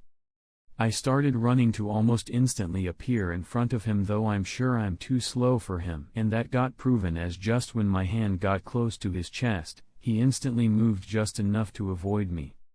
I predicted that as I crouched and targeted his legs with a sweep kick while concentrating more aura on my attacking leg, but the gap is way too big, as before I can comprehend what happened I felt his hand on my head as he said, "You still need to work on your movement a little bit." I brought my head away and instantly retreated while keeping my eye on him. My face turned gloomy before returning to calmness as I thought of how much I hate the feeling of having no control, but soon I attacked again, targeting every fatal area, though none seemed to hit the target. I didn't let that discourage me as I continued to adjust the aura around my body to get more comfortable using it in battle while also observing every action of his. I gave up using my legs to attack and focused more on using them as support while keeping my hands as the main weapon, which is in line with the second Hatsu I planned, and like that, a sleepless week passed. Chapter 13. I'm sitting on my bed in a meditative position with my eyes closed, though I don't need any specific position to train Nen, but if you believe a position helps then it'll help. I concentrated as my aura started spreading out, around 12 meters around me. My aura expanded and starts forming in a circular shape around me, allowing me to sense any movement within. This is the advanced Nen technique called En. En is an advanced application of Ten and Ren. In Ren, aura usually envelops only a small amount of space around the user's body. En is when one extends their Ren so that their aura extends further than normal, then uses Ten at the same time to contain and give shape to that aura, normally a sphere. The minimum requirement is to extend one's aura to a radius of more than 2 meters and hold it longer than 1 minute. Someone using N can feel the shape and movement of anything within the area covered by their aura, with the degree of awareness and finesse depending on their level of skill. My control and proficiency are near perfect. What's limiting me from pushing my N further is my small aura pool, but 12 meters I already predicted that I'll have an advantage in N considering my sensorial ability, but it surpassed my expectations, so I need to focus on expanding my aura pool and extend my N's radius. I need to make my N as large as possible before creating my Hatsu, and I have a lot of time for that. Usually, my training with my father takes 2 hours while electricity resistance training takes half an hour. As for the typical running, push-ups and so on, it takes up to 2 hours, so I have plenty of time. I also need to focus on enhancement and manipulation training. My father said that my mother will be the one to teach me manipulation while he will teach me enhancement. He also said that the plan was to send me to the Heavens Arena when I reached 6 years old, but they decided to postpone for another 2 years until I reach 8. Of course, the objective will change accordingly, from reaching the 200th floor to something harder. I guess he'll decide based on my progress for the next 3 years. Manipulators can manipulate things. I believe manipulation Nen is second only to specialist Nen in terms of things it can do. Their abilities are complex, but most of them are bound to an item that is significant to the Nen user. This item is extremely dangerous. Weaker manipulators use that item as a powerful weapon. But powerful manipulators use their item as an interface to manipulate other objects, including their opponents. Manipulators also tend to be reasonable emitters, so their items will be effective at varying ranges. I'm paying my undivided attention to my mother, who is manipulating a few dolls using her aura while explaining her point of view on the manipulation category to me. You'll start manipulating 3 dolls and I'll keep adding more when I think you're ready, she said as she manipulated the dolls to walk until they reach me. I nodded as expressionless as always as I started using Ren to surround the dolls with my aura. I then control them to stand up and move around where my aura can reach them, which is unsurprisingly quite easy. I guess 3 dolls are still a little bit far from my limit, and this got proven as she kept adding dolls. It's not that different from the training I did for the last 5 years, and my multitasking ability reached a frightening level. Thought I need to train it way more for my Hatsu. This feeling of having absolute control over something, it's fascinating. A genuine smile surfaced on my face as I kept controlling the dolls to do various things at the same time. This could be a good multitasking training method. I was brought out of my thoughts by the following words of my mother. Do you think manipulation and control are the same? That's what she asked as she looked at me with a hint of amusement in her eyes. I genuinely thought about it while still controlling the dolls and answered, control is more direct and more absolute than manipulation. What do you think? I then asked back with genuine curiosity. In manipulation, while you can have direct control over something, most manipulators usually take an indirect approach, such as giving instruction to the manipulated object or person. This allows us to manipulate things across a large distance without the need for our Nen to have a direct connection to them. The same as I was doing with the dolls. While you're directly controlling every action of the dolls, I noticed it in your water divination. It's also related to direct control. So what's this about? Asked Kikyo with a smile on her face. I don't like the feeling of losing control, or more like I like the feeling of being in control, and I take what I like and what I don't like very seriously, since there aren't many things I like. I truthfully answered, as I don't need to hide it and I'm pretty sure they noticed it already. Suddenly she stood up and came closer to me with a dotting smile. She then started patting me on my head while saying, "Good, then keep on doing things you like no matter how wrong anyone thinks it is, and don't ever let anyone force you on doing anything you don't like." I genuinely smiled as I nodded while thinking to myself, that's the plan, it always was and it will always be. Your father told me I'll have a hard time teaching you, and he's right. You didn't make any mistake nor did you have a problem with the training, so I'll have a servant send you a box of dolls and you'll test your limits yourself. I'll also send a box of feathers to your room as per your father's instruction. All you have to do is to enhance a feather, then cut as many of them as you can, and continue to repeat the process." I nodded, then I went back to my room while instructing a servant to send a cup of coffee to my room along the way. It's gonna be an interesting 3 years. Chapter 14. In the perimeter of Kookaroo Mountain, the Zoldyck family's property, somewhere in the forest, a young boy could be seen standing at a height of 135 centimeters with dark wavy hair, black-colored eyes, a long-sleeved shirt, and black pants. Yasuo Zoldyck. I closed my eyes as my nen spreads out, encompassing a radius of 80 meters around me, allowing me to sense any movement within it. This is my N, though I can extend it for another 10 meters, but I'll be risking its stability and my sensing ability will be a little bit less perfect. And I did just that. I extended until I noticed my control over it wavering, but I persisted. This is how I train my N, by extending it for a few centimeters until I get complete control over it and continue repeating the process. I feel like I could have reached a much higher level in N, but I gave a significant amount of time to other types of training. After all, training my physical capabilities is a priority for me. What attests to that is my clothes weighing over 7 tons. As for how clothes with such weight are possible to exist, well, my family is a client of a certain Nen user and the ability is his Hatsu. It might sound overpowered, but it's far from that. He can increase the weight of any object, the catch is it takes a long time to do so and no added defensive abilities. The holder of the ability needs to be much stronger as well as having several other abilities to make it reach new heights, even becoming one of the most useful and strongest abilities to ever exist. I also focused on expanding my aura pool, though I can only hold Ren for about 3.5 hours, which is less than I expected even with me using most of the day to train other things. It feels like I'm limited by my age and that the older I'm the more potential I can use. This why no human in canon can even come close to Meruem in Nen pool, well except Gon, who wasted all his potential for that kind of power, and if we assumed that's all his potential, then that means I need at least 30 years of restless training to get to pre-Rose Meruem's level, if that's even possible. Even that level of power is not enough for me.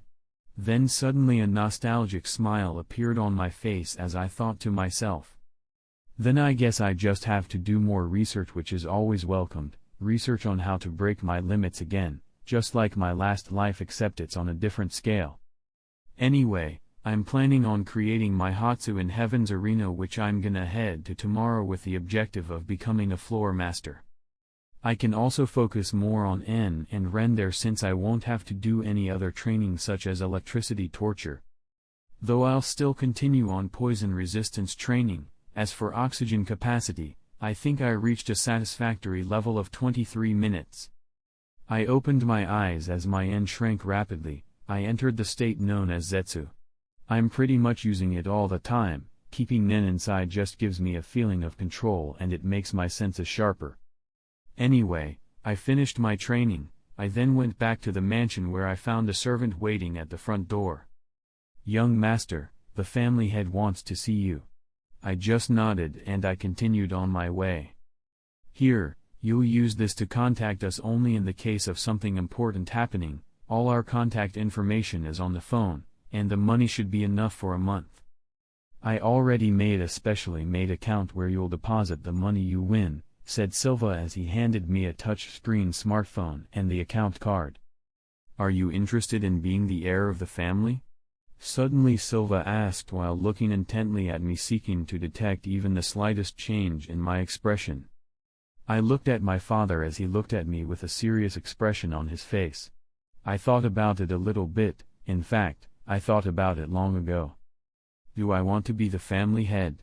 No, that sounds like a lot of responsibilities, something that I hate, but he doesn't need to know that, for now. I'm not sure yet. He just nodded. I then went back to my room. I walked out of the Zoldyck estate and took the bus to the train station, where I took the train to the nearest airship station. I proceeded to take the airship with the destination being the eastern part of the continent, the Heavens Arena. I stayed in my airship room with my awareness spread out until dawn, until I made sure there is no one watching. Then I let it out, all my repressed emotions. Ha ha ha ha ha ha ha ha, ha ha ha ha ha ha. I'm so happy. Ha ha ha ha ha ha. I laughed maniacally, as 8 years old can sound. I laughed for minutes until I felt satisfied, until I felt that I let out all the emotions I held for the past 8 years. I closed my eyes as a pure smile appeared on my face, a smile that will last for a long time. I'm so happy I got reincarnated, though I couldn't let the happiness out since I felt watched, like if I showed any sign I would be seen through. Now I may have been paranoid, but I couldn't risk it. That's why I have been repressing my emotions for the past 8 years. I thought to myself with a smile, I've been reincarnated, whoever or whatever you are, thank you for this gift, thank you for giving me the chance to live in such a beautiful world. Though if you're trying to manipulate me in any way, or if I don't like your objective, we will likely have a problem. If a sentient being is really responsible for this, then why me? Someone who is a bit of a control freak is definitely not a good option, yet here I am, safe and sound. That's why this option sounds nonsensical. Why would such an existence need a mortal soul? Or want a troublesome fellow like me? There are many more reasons why it's unlikely, but possible nonetheless. Of course, I will still keep that possibility in mind, but I have likely been reincarnated by chance or another factor. I laid down on the bed as I drifted into the land of dreams with a happy smile on my face. Chapter 15. The Heavens Arena is a tower combat arena, the world's most popular battle site, where victorious fighters ascend to higher floors as part of its reward system. It stands at 991 meters tall and has 251 floors. Inside, thousands of martial artists compete daily in order to test their skills and advance to higher floors. It is on the same continent as the Republic of Padokia, the Zoldyck's country, but is located in the eastern part of the continent, opposite of where Padokia is. And I'm standing in front of the reception desk of the same tower.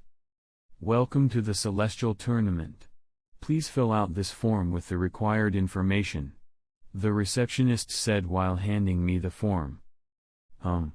Fighting experience, let's go with 8 years. I fill out the rest of the room and handed it back. I entered to find 16 stages, each have an ongoing battle, though there doesn't seem to be too many people in the audience. I guess not many people are interested in the lower floors. I waited for a few minutes before my number got called, number 1075 and number 1032 to ring D, please. Candidates in the ring, please. I went up to the ring. Facing me is a blonde-haired guy with a scar across his face. I can see in his eyes that he is looking down on me. Well, that's normal. Even though I'm taller than kids my age, I still only look like a 10 years old. I ignored the noisy audience as I waited for the referee to start the match.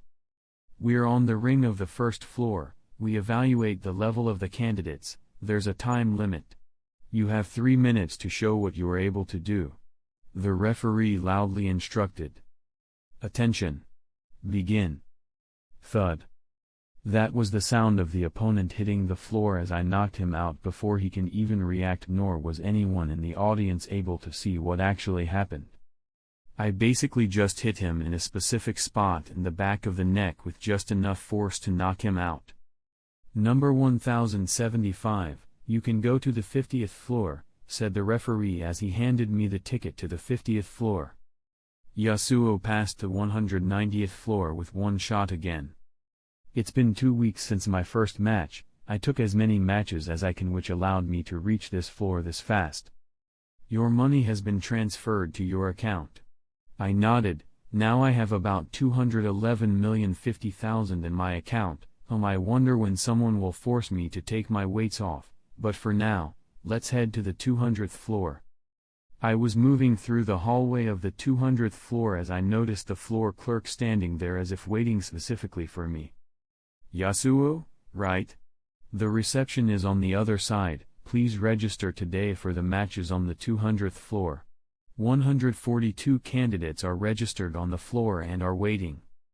The floors above the 200th offer no prize money, only fame and glory. All weapons are allowed from this floor onwards.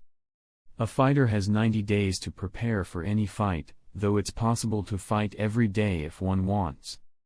The 21 highest-ranked competitors are called floor masters because they're given their own floor between the 230th and 250th floors.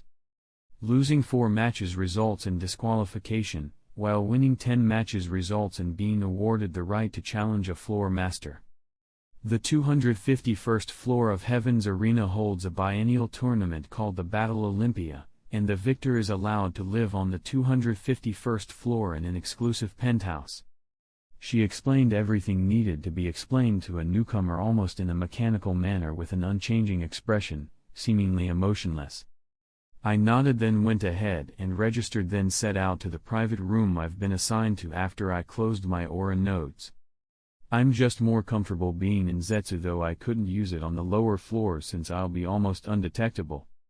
I noticed a few candidates along the way, though none that I know. They're paying a lot of attention to me while giving me some weird glances, which is understandable considering I'm in the state of Zetsu. After all, Nen users are left defenseless in this state. But I'm confident in my senses, and I'm confident of reacting fast enough to instantly exit this state, and most importantly, no one is allowed to fight within the 2 unless they're standing on of the rings. I entered my room, put my backpack down. I will have a fight every 2 months starting from the next month, which means it would take me about 2 years to finish the requirement to challenging a floor master. Then I will see if I want to participate in Battle Olympia. The 251st floor of Heaven's Arena holds a biennial tournament called the Battle Olympia, and the victor is allowed to live on the 251st floor in an exclusive penthouse. For now, I will need to train for my main Hatsu. I don't know if I will create another Hatsu in the future, but for now, I have 2 abilities in mind. The main one, which belongs to the specialty category, and the second one, which belongs in the enhancement category, and will get rid of my weakness, and I will be able to target things I wouldn't normally be able to, such as concepts. My fighting style is close-ranged, inflict as much damage as possible using my hands as a weapon, though I'm sure that will change in the future. The weakness is against people with more compatibility to enhancement than me, which is every other category. After all, I only have 40% compatibility with it since I'm a specialist. That's why I need an offensive Hatsu, one that makes use of my greatest accomplishment, speed. It's a Hatsu I will temporarily use as the main offensive method until other methods become available, because that's not its main function. This Hatsu will have a special function allowing me to target intangible things and will possibly be a key factor in my future plans. Speed is what I focused on the most. I focused a little bit more on my attacking speed, though my movement speed didn't lag behind. Still, even with my weights off, I'm still nowhere near Netero's level. After all, he was already in his epitome physical state and he needed to focus on one thing all day while I needed to train everything at the same time, so I still need a while to reach his level. Chapter 16. I focused mostly on 3 Nen types: manipulation, enhancement, and emission. Manipulation, since my main Hatsu will have an element of manipulation, so I focused on it the most, to the point where I can control a little bit more than 50 dolls simultaneously. I can even control more, though the consumption is too high, since I basically have to control the dolls while they're inside my Ren. Emission, so as to have a long-ranged attack method, since my fighting style focuses on close range. So I can't leave such a weakness that can be made use of by long-ranged Nen users, though if I'm fast enough and with my sensorial ability, it's hard for long-ranged abilities to work on me. But it's always good to have a backup plan. Though it will be way harder for such attacks to work once I create my main Hatsu. Anyway, I need to think of a Hatsu for emission later. And the most important is enhancement, since it's the most balanced category and since I need it for my fighting style, though there is only so much I can do with a 40% compatibility. My proficiency in it is almost perfect, which is why I'm confident in being able to create a Hatsu ability that will work perfectly for me, though the power I can show isn't that satisfactory. The Hatsu for enhancement is a high-risk high-rewards kind of Hatsu, but there is a flaw. Because of my low compatibility with enhancement, the risks are much higher than the rewards, and that's something I have to make up for with my speed.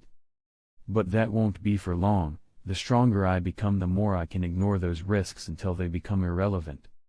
Now, I'll do some training for my specialty Hatsu. What's weird is that my Hatsu didn't come naturally like most specialists. I feel like I can make it anytime, but I'm pushing it so as to have a more perfect Hatsu.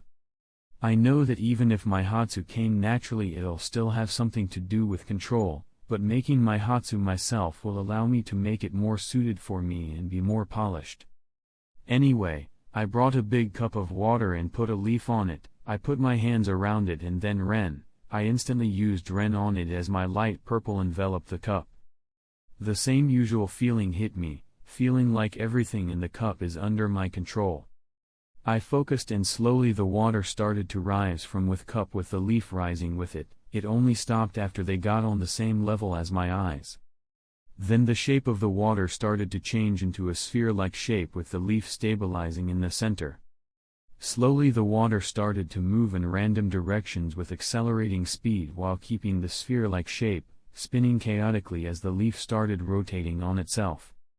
I kept pushing the movement and rotating speed so as to go beyond my previous limits. Usually, Nen users train their Hatsu through the water divination exercise, by having the Nen user attempt to produce a more pronounced change. This is how far I've come in training my Hatsu, though the consumption of Nen is huge.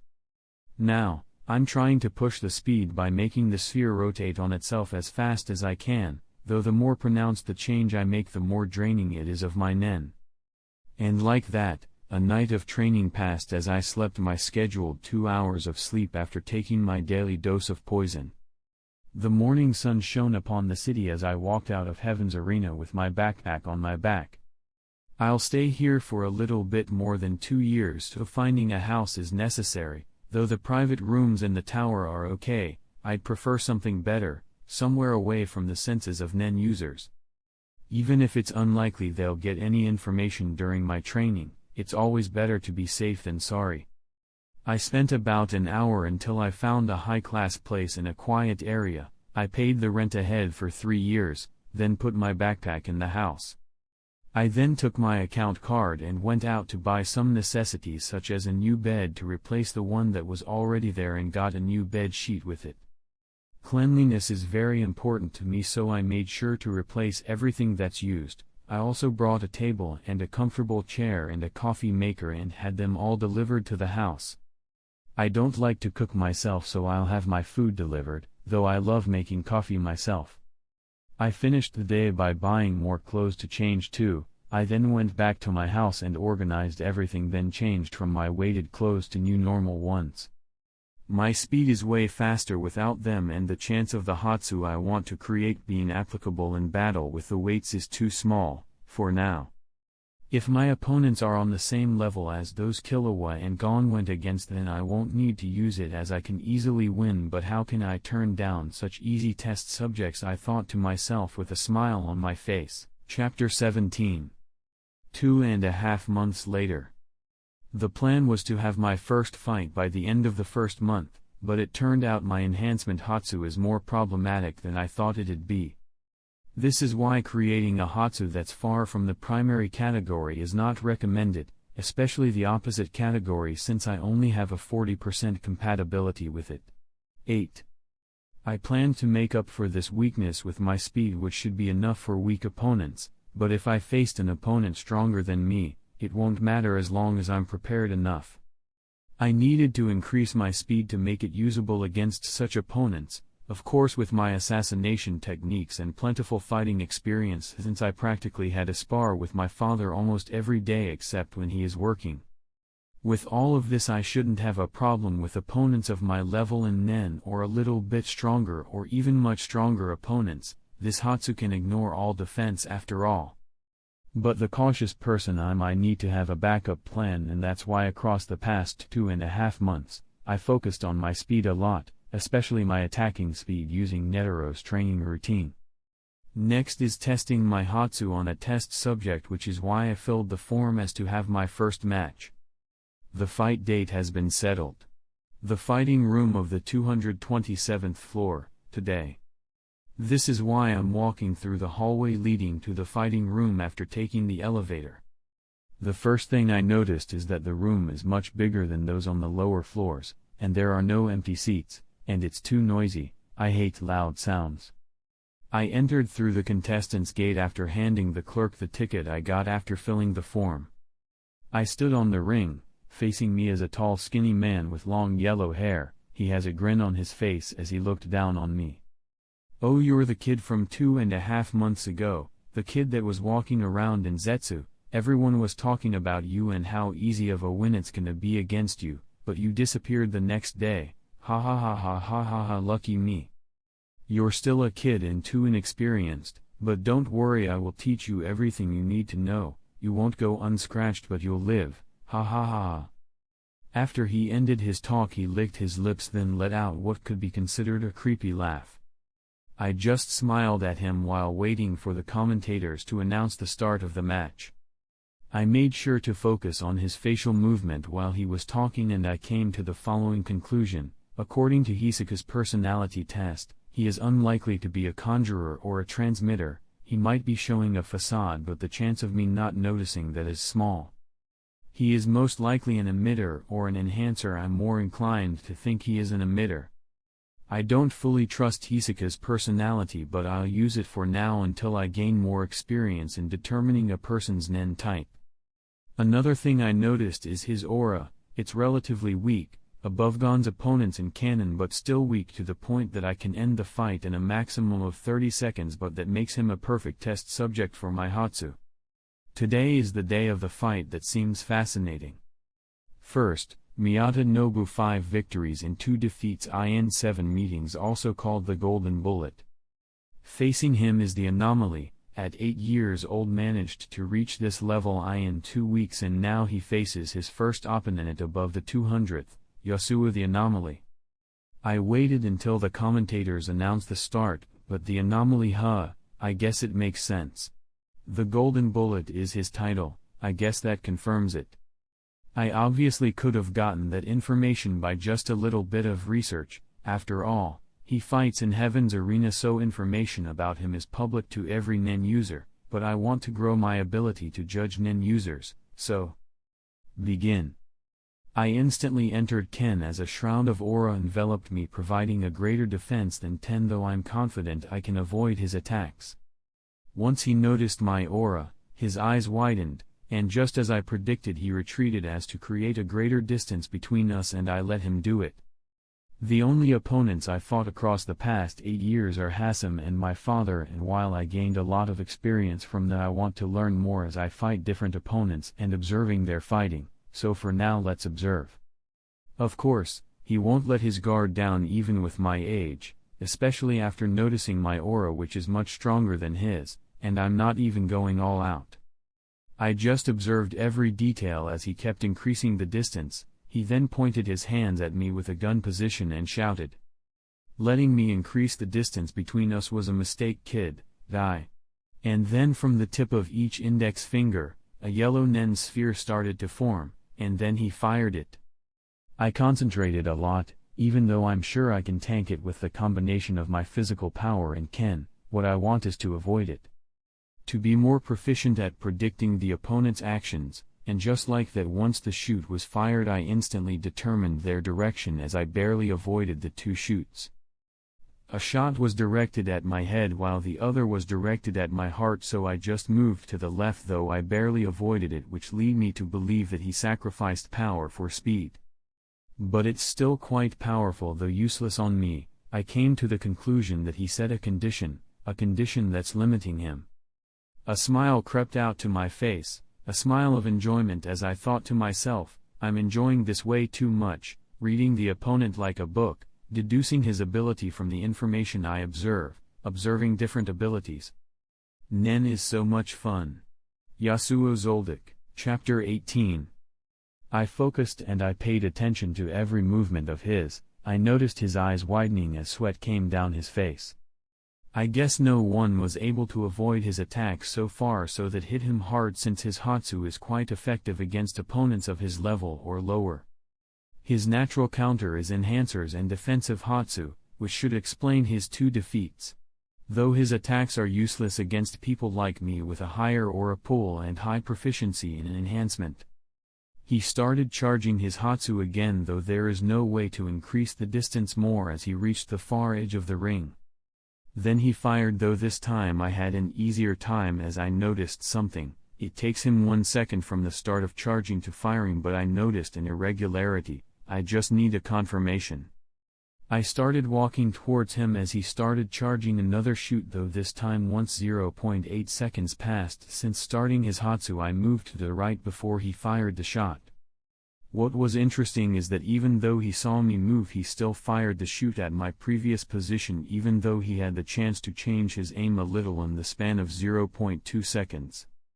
A smile surfaced on my face as I continued to slowly walk towards him. I kept repeating the same process again and again, leaving him helpless and horrified.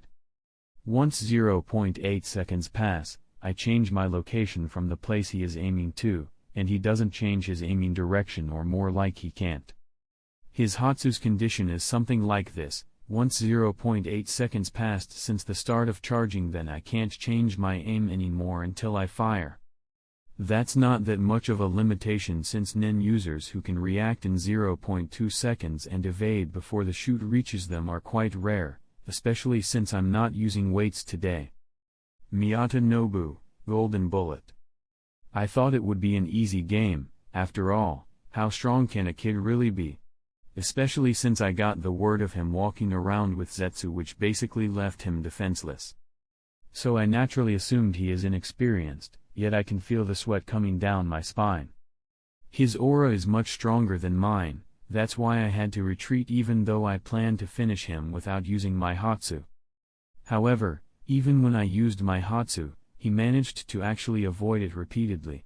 I focused a lot on speed in my Hatsu, and no one has ever been able to evade it, yet he has, and he didn't look bothered or having a hard time doing so. It only got worse as he was able to see through my Hatsu. The weakness of my Hatsu is its low power, since I sacrificed it for speed, so I had to add a condition that will limit me but add power while keeping the same speed. The condition is that I can't change my aim for a period of 0.2 seconds after I fully charge my Hatsu. I didn't think anyone can make use of that since the time is just that small. Yet he was able to evade my attack before he saw through my Hatsu. So now that he has an extra 0.2 second, isn't my Hatsu useless on him? The only way to win is. Slowly a horrified expression appeared on my face as I acted hysterically and shouted, "You monster, stay away from me." He still had a smile on his face as he looked at me with amusement, then said, "You monster, stay away from me." I kept walking towards him as I just looked at him with a hint of amusement in my eyes. I then said, "Your acting is relatively bad, and even if it was perfect I would still be cautious. I mean, would anyone believe that someone who reached this level and has 6 wins would act so fearful and pathetic for such a minuscule thing?" His face twitched, not believing how easily I saw through him, though the distance between us is less than 10 meters by now, which is probably enough for what he wants to do. I was right, as he directly ran towards me while bringing his index fingers together, and almost instantly, a large yellow Nen sphere appeared between them as a creepy smile appeared on his face. "My Hatsu isn't that simple, kid." I looked at him. The distance between us amounted to about 3 meters, yet there was a smile on my face as I thought to myself. Having him play at the tip of my finger, predicting every action of his while leading him into doing a specific action without him even knowing it, is kind of addicting. Control, huh? As he almost reached me and the Nen ball is a few inches away from me, time seemed to slow down, or more like, I went into my top speed. I easily evaded his attack by moving a little bit to the left, then I ducked down until my eyes became at the same level as his heart. I adjusted the anatomy of my hands to make them sharper along with my fingernails. Deadly snake. What followed is dark purple lines appearing all over my arms, especially hands, as my fingernails became bright purple. Hatsu violet rose, M equals 6, T equals 5. Then I sliced in strikes to his heart area continuously, though what's strange is that my hands go through him, leaving behind bright purple lines once I retract them. It took him 1 full second to react and try to retreat, though before he can do anything I appeared behind him and attacked every fatal area, leaving purple lines all over him, though no damage seems to be inflicted on him. All my attack did is leave the beautiful dark purple lines all over him. I instantly fell back once 3 seconds have passed since activating my Hatsu, then I observed closely, as this is the first time I tried my Hatsu on someone. Though he seems confused about why I'd fall back and how my attacks went through him and the purple lines all over him, he still kept the distance between us. 4 seconds, he observed the purple line on his skin and tried to touch them, though nothing happened, as if they don't exist. 5 seconds. The purple lines started to spread all over his body, and before he can even react, he disintegrated into nothingness. Beautiful, I remarked in pure fascination. Chapter 19.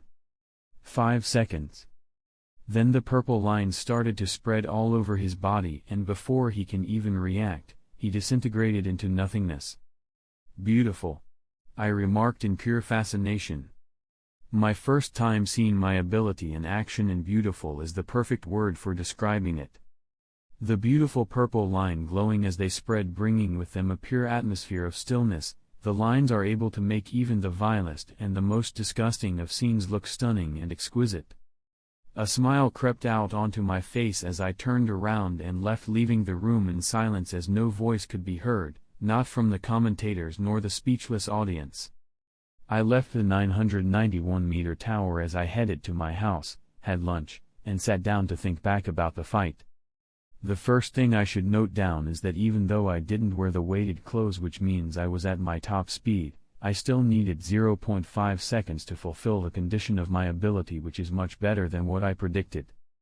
If my speed was even faster, I could have fulfilled the condition in a much shorter time, and with my relatively massive aura pool, I can ignore the limitations of category compatibility to a certain extent. Especially considering the ability isn't just an enhancement ability, a big part of it is specialization as well, though enhancement is a necessary part due to the future sub-ability I'm planning to make. For now, I have to think about how to optimize the use of my ability and what kind of experiment I'll do on my next test subject. Violet Rose. Once I activate the ability, a purple tattoo appears all around my arms and especially my hands as my fingernails turn purple. There are 2 primary components of the ability. First is the multiplier, which I set as 6 previously, so even though 0.5 seconds appears to be long to fulfill the required condition, it's actually not, as if I chose a lower multiplier, I can fulfill it in a much lower time. That multiplier will simply multiply the damage dealt, though no damage will be visible on the opponent until the timer ends. That brings us to the second component, the timer, which is quite simple. I can only choose a timer no higher than 5 seconds or lower than 0, and the damage will only be inflicted after the timer ends. The condition is quite simple. For every multiplier, there is a requirement in the damage he needs to fulfill, else the ability won't work. The higher the multiplier, the higher requirement, though it doesn't seem to be a problem for Yasuo to fulfill it. Especially considering he really just needed a multiplier of 1 to completely evaporate his opponent, and all he needed is 1 attack to a fatal area and the damage will spread throughout the opponent's body. This is another advantage of the ability. No matter how hidden the target's weakness is, the ability will reach it, even going as far as dealing damage to one's soul. Literary. This is an ability that can damage concepts, as this is why he created it. The target can be anything, he just needs to fulfill the requirement. So even obscure concepts such as the soul are within his reach. This ability will be quite useful in the Dark Continent, where creatures such as I exist, creatures that are possibly immune to physical damage. Also, if he hits the target's neck with the purpose of cutting the target's head, then my hand will pass through the target, leaving a purple line. Specialization plays a major role in making this part possible, and it's the most important part of the ability. This is what makes targeting concepts possible. Time exists, We know it's all around us, but it's intangible, so if he believes that time is everywhere, then he can just attack the air before him with time as a target. That, however, will be useless considering the unknown infinite expanse that is time. The damage will spread through it, but it will be so negligible it will have no effect. For now. Once he activates the ability, in the event that the target successfully strikes him within the timer, what he subconsciously considers a strike, the ability backfires and all the accumulated damage is instead dealt to him instantly. The cautious person he is, he prepared and will prepare numerous plans and perhaps other abilities to make sure that never happens, especially since he will mostly use this ability against concepts or inanimate things. There is something else one might find interesting. What happens if Yasuo chooses to set the multiplier to a negative number? The positive number, in contrast to the norm, actually insinuates destruction and nothingness, simply annihilating the target as if it has never existed no matter what it is. The negative numbers or number is to a certain extent the opposite of that. It insinuates restoration, healing, or creation. An ability so versatile it acts as means of pure destruction and pure healing and restoration, and this part also applies to concepts, so one can only let their imagination about the vast infinite expanse that's its applications. However, with it comes to negative numbers, he can only choose -1 as a multiplier, which is a limit set for obvious reasons. Annihilation provides resistance while restoration will likely not. Not that it mattered to him, as long as he's strong enough, he can extinguish or restore anything, and the last part applies to himself as well. Yasuo closed his eyes as he sat in a meditative position in pure tranquility and relaxation, then ran. Chapter 20. We have one of the most anticipated matches. First, Yasuo with the title Venom, 6 victories 0 defeats, extinguishing 3 contestants with his famous purple poison, leaving 3 contestants that gave up on the match. Facing him, Araki standing at 1.95 meters tall with the title Shield, 8 wins 0 defeats, the unbreakable shield. Will he still hold this title against Yasuo's poison? Let's find out. Begin. In the arena 2 people could be seen facing each other, a 1.95 meters tall overweight man with a tortoise tattoo over his naked upper half. Though he didn't seem relaxed, he seemed quite tense and even a bit scared. After the commentators announced the start of the match, he instantly used his ability as a dark green shield with a radius of 1 meter appeared connected to his left arm, though none of the audience could see it except for a few NEN users. Though his opponent didn't move from his place, he simply continued to observe intently with a thoughtful expression as if seeking to solve the mysteries of the entire world. He was, however, just thinking of what kind of experiment he should do. With a height of 1.43, wearing a black sleeveless shirt and black pants and black combat boots, dark hair that went along with his black eyes. A smile putting more color on his pale face as he started walking towards his opponent with a few words coming out of his mouth. A defensive type Hatsuha, it couldn't be that simple now, could it? Let me guess, your ability reflects a part of the damage inflicted on it, or reflects all of the damage once a certain condition is met. Tranquil words. There didn't seem to be any change in the opponent's expression, yet a hint of amusement appeared in the boy's eyes as if he got the answer he wanted. So I'm right, or at least my guess is close. And with that, he started running, and before his opponent noticed, he appeared behind him as a purple line emerged all around his arms. His hands blurred as he appeared to be attacking, yet leaving no damage on opponents except beautiful exquisite purple lines. The opponent named Araki reacted not long after as he turned around while swinging his right arm, yet it hit nothing, only for the boy to appear behind him continuing to paint his opponent with purple lines all over him. By the 3rd second the boy retreated back with a smile hanging on his face. Yet a wide grin surfaced on Araki's face as he laughed weirdly while letting out a sigh of relief. Hey, you fell into my trap. My ability isn't that simple. Directly after which, the green shield enveloped him completely. 5 seconds passed. Then a startled look surfaced on Araki's face as the purple lines started fading away, leaving no damage behind. His eyes widened in confusion as he looked at the boy in front of him and howled in fear and pure stupefaction. How? Your ability is supposed to do damage once 5 seconds passed, just like all your previous matches. Panic could clearly be noticed in his voice. Yasuo zoldyck POV. I kept observing the green shield enveloping him without answering, assuming his ability is that simple as a mistake that I won't make. That's why I had to test it while also experimenting with my ability. There is something I wondered: what happens if I set the multiplier 0, and here is my answer: all damage multiplied by 0 equals 0. Hatsu Violet Rose, M equals 0, T equals 5. My ability is just that interesting. Even though I made it, I'm still exploring its infinite depths and numerous possibilities. Then I noticed the shield enveloping him disappearing slowly, only for it to appear attached to his hand, and this is my chance. Hatsu Violet Rose, M equals 7, T equals 5. Considering how slow he is, I didn't need to put too much effort into fulfilling the condition of my Hatsu, as I fell back by the 3rd second, and that's after I took my time experimenting with something. An interesting experiment, because I solely attacked the green shield protecting him instead of targeting his obvious weak point, which is back, as it's left completely defenseless. He is nothing but a test subject, so while I can extinguish his existence in less than a second, I chose against doing so. Why waste valuable test subjects when they were provided to me for free? So I continuously attacked his shield for a bit more than 2 seconds. Expect that the target I chose is him, yet here I am, attacking the green shield constructed by Nen. His Nen is a part of him, so theoretically, I should be able to target him without the need to attack him directly. His large shield is enough.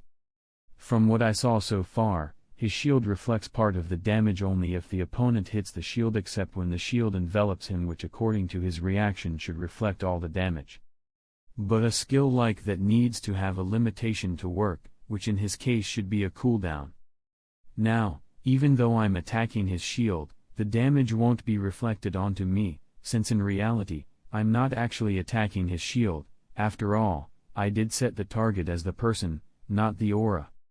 His green aura shield is nothing but a conduit from which damage will be transferred to him, so he will simply cease to exist instantly, and that's indeed what happened. 4 seconds. Wait. Please stop it as you did before. I give up, please. He looked scared stiff as he screamed and begged in utter fear. However, I can't stop it. The reason it didn't deal any damage last time is because I set the multiplier as 0. Now that I set it as 7, then his death is irreversible, not that I want to stop it anyway. I turned around, leaving as he disintegrated into nothingness. This is my 7th win. I continued on my schedule of having a match every 2 months, though in 3 matches the opponent didn't even show up, which is disappointing considering it's a loss of 3 test subjects. But I pretty much got all the information I want about my Hatsu while also familiarizing myself with it. The familiar gaze I felt from the audience during the match should be Illumi. Father should have told him not to go above the 200th floor. After all, if a Nunin user were to participate, then they would initiate them to Nen, which will likely lead to a long-term injury, so he should just be watching my match. Suddenly my phone started ringing. I answered after checking the ID of the caller. Illumi, what do you need? Can we meet in the hallway of the 200th floor? Asked Illumi with his usual emotionless voice. Sure. I then hanged up and headed to the destination, where I found him already waiting. I stood facing him as I waited for what he has to say. How did you do that? I'm pretty sure your hands go through him, since you leave no damage on him, and I'm pretty sure that's not poison, or if it was, then it's not something we studied in the family. Asked Illumi with confusion apparent in his eyes. Well, they'll teach you once you go back home, but let me show you. Hatsu Violet Rose, M equals 0, T equals 0.5. As purple lines spread all around my arm, I swung my hand as it passed through his neck before he can react. The timer I set was quite low and passed in the blink of an eye, with Illumi simply observing the purple lines and comprehending what just happened. Then the purple line on his neck disappeared. It's called Nen. You can do some pretty cool stuff with it, I said as a smile appeared on my face, looking at his stunned face. I went to the elevator heading home while leaving him with a few words, "Work hard, brother, power is such a beautiful thing. I'm looking forward to what you can achieve." His ability is one of the most interesting ones after all, and if he creates the same or similar ability to what I know, then it will help a lot, especially for some future experiments I'm planning. Chapter 21. Illumi Zoldyck POV. There are times where my mind almost breaks, but they stop the training just in time for me to come back to my senses. After all, considering my family's generations of assassination training, the training is bound to become perfectly optimized to test the trainee's limits, which is basically the reason I'm still sane after all the torture I've gone through. Though my personality still got affected as it got colder than it already was, and I got more control over my emotions, and that's one goal of the training. Though I've come to like the power training gives me. The Zoldyck family members aren't exactly close to each other from what I've seen so far, though the people I feel closer to are Yasuo and my mother. I feel like they understand me better, especially Yasuo. Our conversations are always efficient and pleasant, though we don't talk much. And from what he just said, I can confirm that he understands quite a lot. Power is a beautiful thing, but family comes first. I've planned to challenge him since I want to know the difference between us, and still wanted to even after watching the match, but after he attacked me I changed my mind. Not because of his strange skill, since according to him it's learnable. What changed my mind is his intent when he attacked me. He has none. I didn't know he attacked me until he did, and in the assassination training that basically means I'm dead. One of the most important things we learned in the assassination training is detecting the intent of the opponent, yet I felt no intent from him. The distance between us is larger than what I thought it'd be. I knew he'd leave me behind since he is more talented than me, and I noticed that he pushed himself quite a lot. It was always like that. He was always ahead of me, and I tried to mimic quite a lot of what he does, but he isn't someone I can hate. I can envy his talent, but hating him for having a stronger mentality is illogical to me. I also noticed that he changed, or more like he seemed more free, just being himself. I thought the expressionless face he used to have all those years is what he is like, yet the smile of amusement says otherwise. I need to work harder. Perhaps this new mysterious and wondrous power will open numerous possibilities for me. A smile of anticipation couldn't help but creep out to my face before it receded shortly after. In a forest not far from Heaven's Arena, I was walking towards my usual training spot. I stood there as I closed my eyes and focused on sensing if anyone is nearby. Once I confirmed no one is close by, I started my training. My Nen started spreading, enveloping a large area around me. This is N. I'm able to spread it to an area with a radius of 131 meters around me in the span of 1.2 seconds, though I can't seem to push it as lower as Marium did. The larger my N becomes, the longer the time I need to spread it, even with my fine control. I found 0.8 seconds to be the least amount of time I can spread my massive N in, though if I create a smaller N, that time span shortens depending on its size. Every time I increase my N radius, the time also increases, though this flaw will be removed once I create my main ability, and what I'm sure will be my greatest creation. Just 3 more matches to go, then I'll focus on training and creating my main ability for another 6 months before challenging the floor master I have in mind. Then, while trying to extend my Nen, I do my usual attacking speed training. I adjust the anatomy of my hands, performing deadly snake. My hands become sharper as my fingernails become razor sharp. I then use Gyo on my hands using the available aura at my disposal and start striking my left hand then my right hand repeatedly as my attacking speed becomes faster and faster until I reached my limit with weights on. I continued on this rhythm until my aura was almost on the brink of depleting. I retracted my N, then I stood in front of the closest tree to me and brought my hands up, then Hatsu Violet Rose, M equals 1000, T equals 5. Time seemed to slow down as I instantly attacked. My hands seemed to disappear as they went through the tree, constantly leaving violet lines. I started circling around the tree, creating a beautiful painting of a bright purple tree decorated by numerous purple lines, akin to a tree designed by the hands of God. I fell back by the third second as I watched what could be considered one of the most beautiful scenes I've ever seen with a beaming smile. The purple lines spread in the span of 0.5 seconds, then the exquisite tree personally crafted by God was there no more. All that was left is several holes through the fertile soil signifying a tree once took its roots there. I created my ability with the idea that anything I target can be affected by my ability as long as I considered it a target, which means that I can make anything from animate to inanimate objects disappear as long as I fulfill the condition. My ability is quite interesting as I created it with a few targets in mind, targets that would otherwise be hard to erase. Hatsu Violet Rose, M equals 100, T equals 0.2. Then I target another tree, though this time I used a timer of 0.2 seconds, and then before the timer even ends, I targeted another tree as by the time I reached it, the timer ended. All I need is one attack to make a tree vanish from existence. That's how fragile inanimate things are. I really look forward to the day I can eliminate planets and stars with a mere touch. I reactivated my ability with the same timer repeatedly until 5 trees disappeared in the span of 1 second. This is a way to maximize the use of my ability by using just enough time for every target, as my ability can't target multiple targets at the same time. I closed my eyes as a solemn expression surfaced on my face. It's time. I've been pushing it for far too long. I need to know if it's possible. Then, Chapter 22.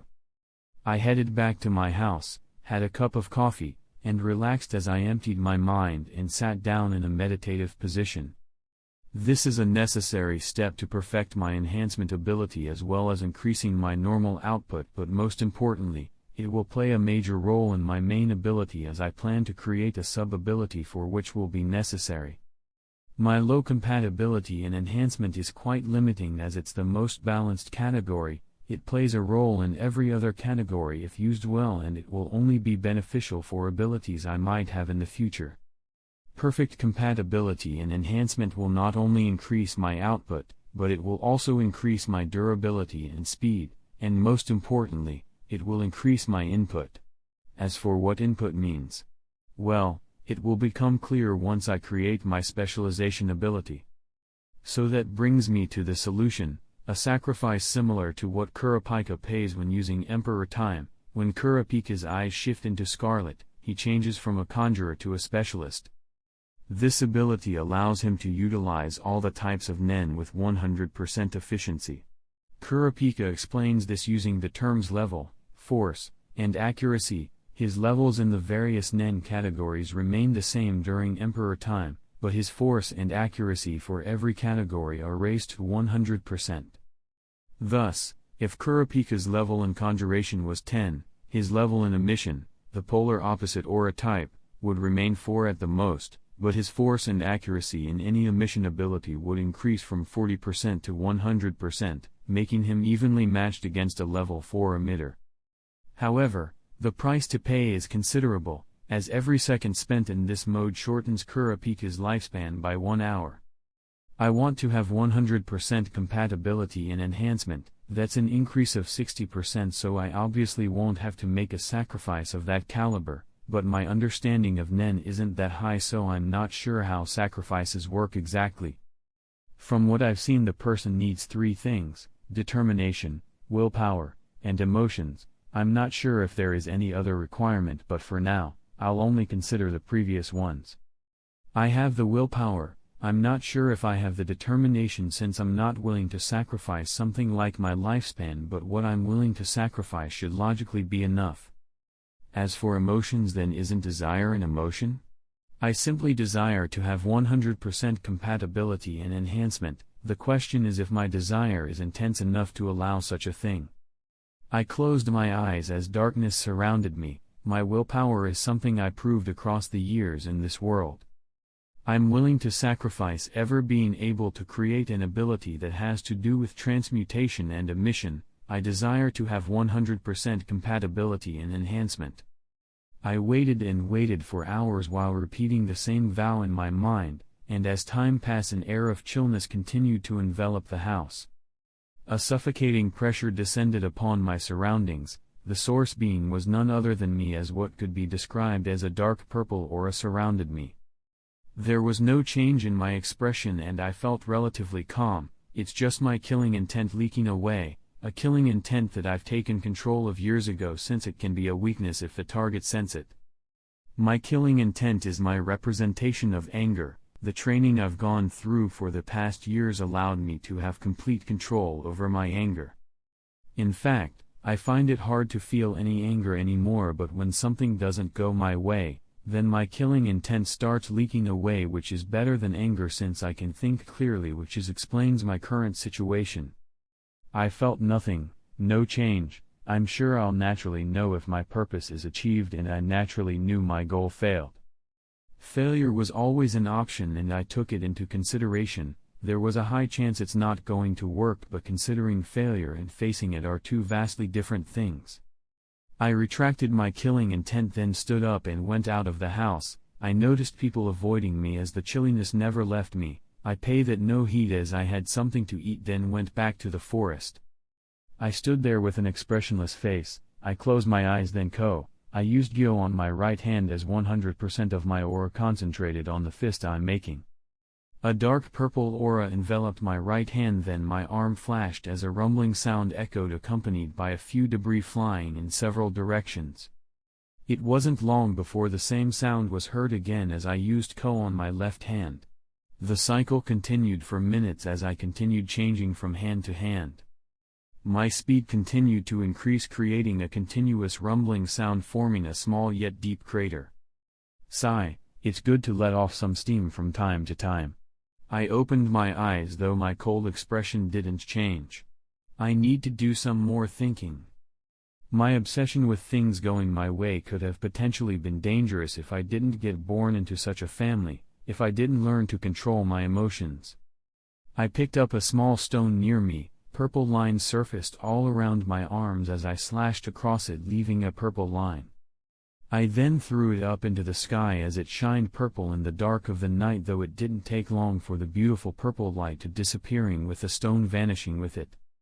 The scene that used to always bring a bright smile to my face failed to make any change to the chilliness surrounding me. This is just me being uncomfortable and annoyed, and selfish. Why I failed is obvious to me. My determination isn't enough, but those are the only two categories I can give, the others are all necessary. I really needed transmutation, but I had to give it up. However, I failed and no longer need to sacrifice any of the categories. I have an alternative sacrifice that I'd prefer to make for something else, but I have no choice. I do need, however, to cool off because I don't think my annoyance and killing intent will disperse any time soon. I need to get myself under control. Hey hunters! Quick break time or you gods will get cranky. Hope you're enjoying this fanfic so far, cause I am. Also really quick. Notice your breathing. Good. You are now breathing manually. You're welcome. Let's get back into it. Chapter 23. In Heaven's Arena, the battle room of the 227th floor was as full by the audience as always. Though disappointed looks could be noticed all over the audience as they're looking at the stage, yet none seemed to utter a word of complaint as silence enveloped the whole room. On the stage, a black-haired young boy could be seen standing there along with a look of boredom on his face, though an air of chilliness surrounds him, a chilliness that extended its clutches to the whole room. It seems that Yasuo won again by withdrawal, completing 10 victories in a row, granting him the chance to challenge a floor master. The young boy is none other than me, as I paid no further attention to the commentator and turned around leaving. It's been 6 months, a fruitful yet disappointing 6 months, disappointing since all the 3 last matches I won by withdrawal. I was really looking forward to more strong test subjects and I was planning on letting off some steam on them, but I guess my reputation precedes me. Anyway, considering my last step back, which I took to heart, it'll only make sense for me to push myself even more. And I did just that, as the 6 months ended up being the most painful and annoying months of my life, even compared to the training at home, and while the pain didn't faze me at all, I still felt it clearly.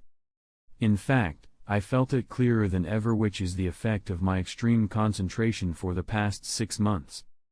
I reached my house, closed the door, then stood in the room. I brought my right hand to cover my face as I thought back on the past months.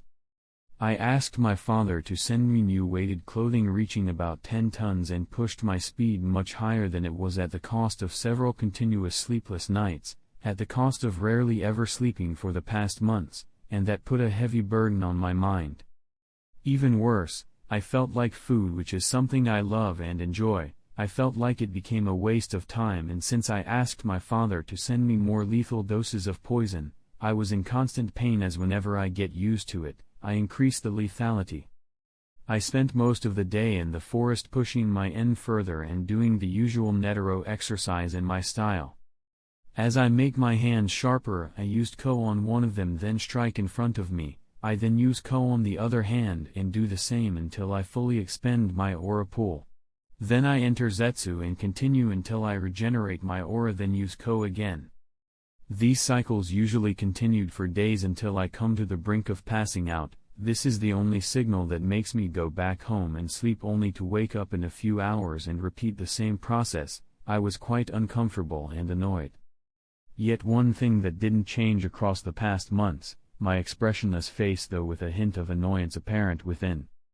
For something like a minor to affect me this much, this isn't like me at all. While I was a little bit of a controlling person in my past life, it was still nowhere near this.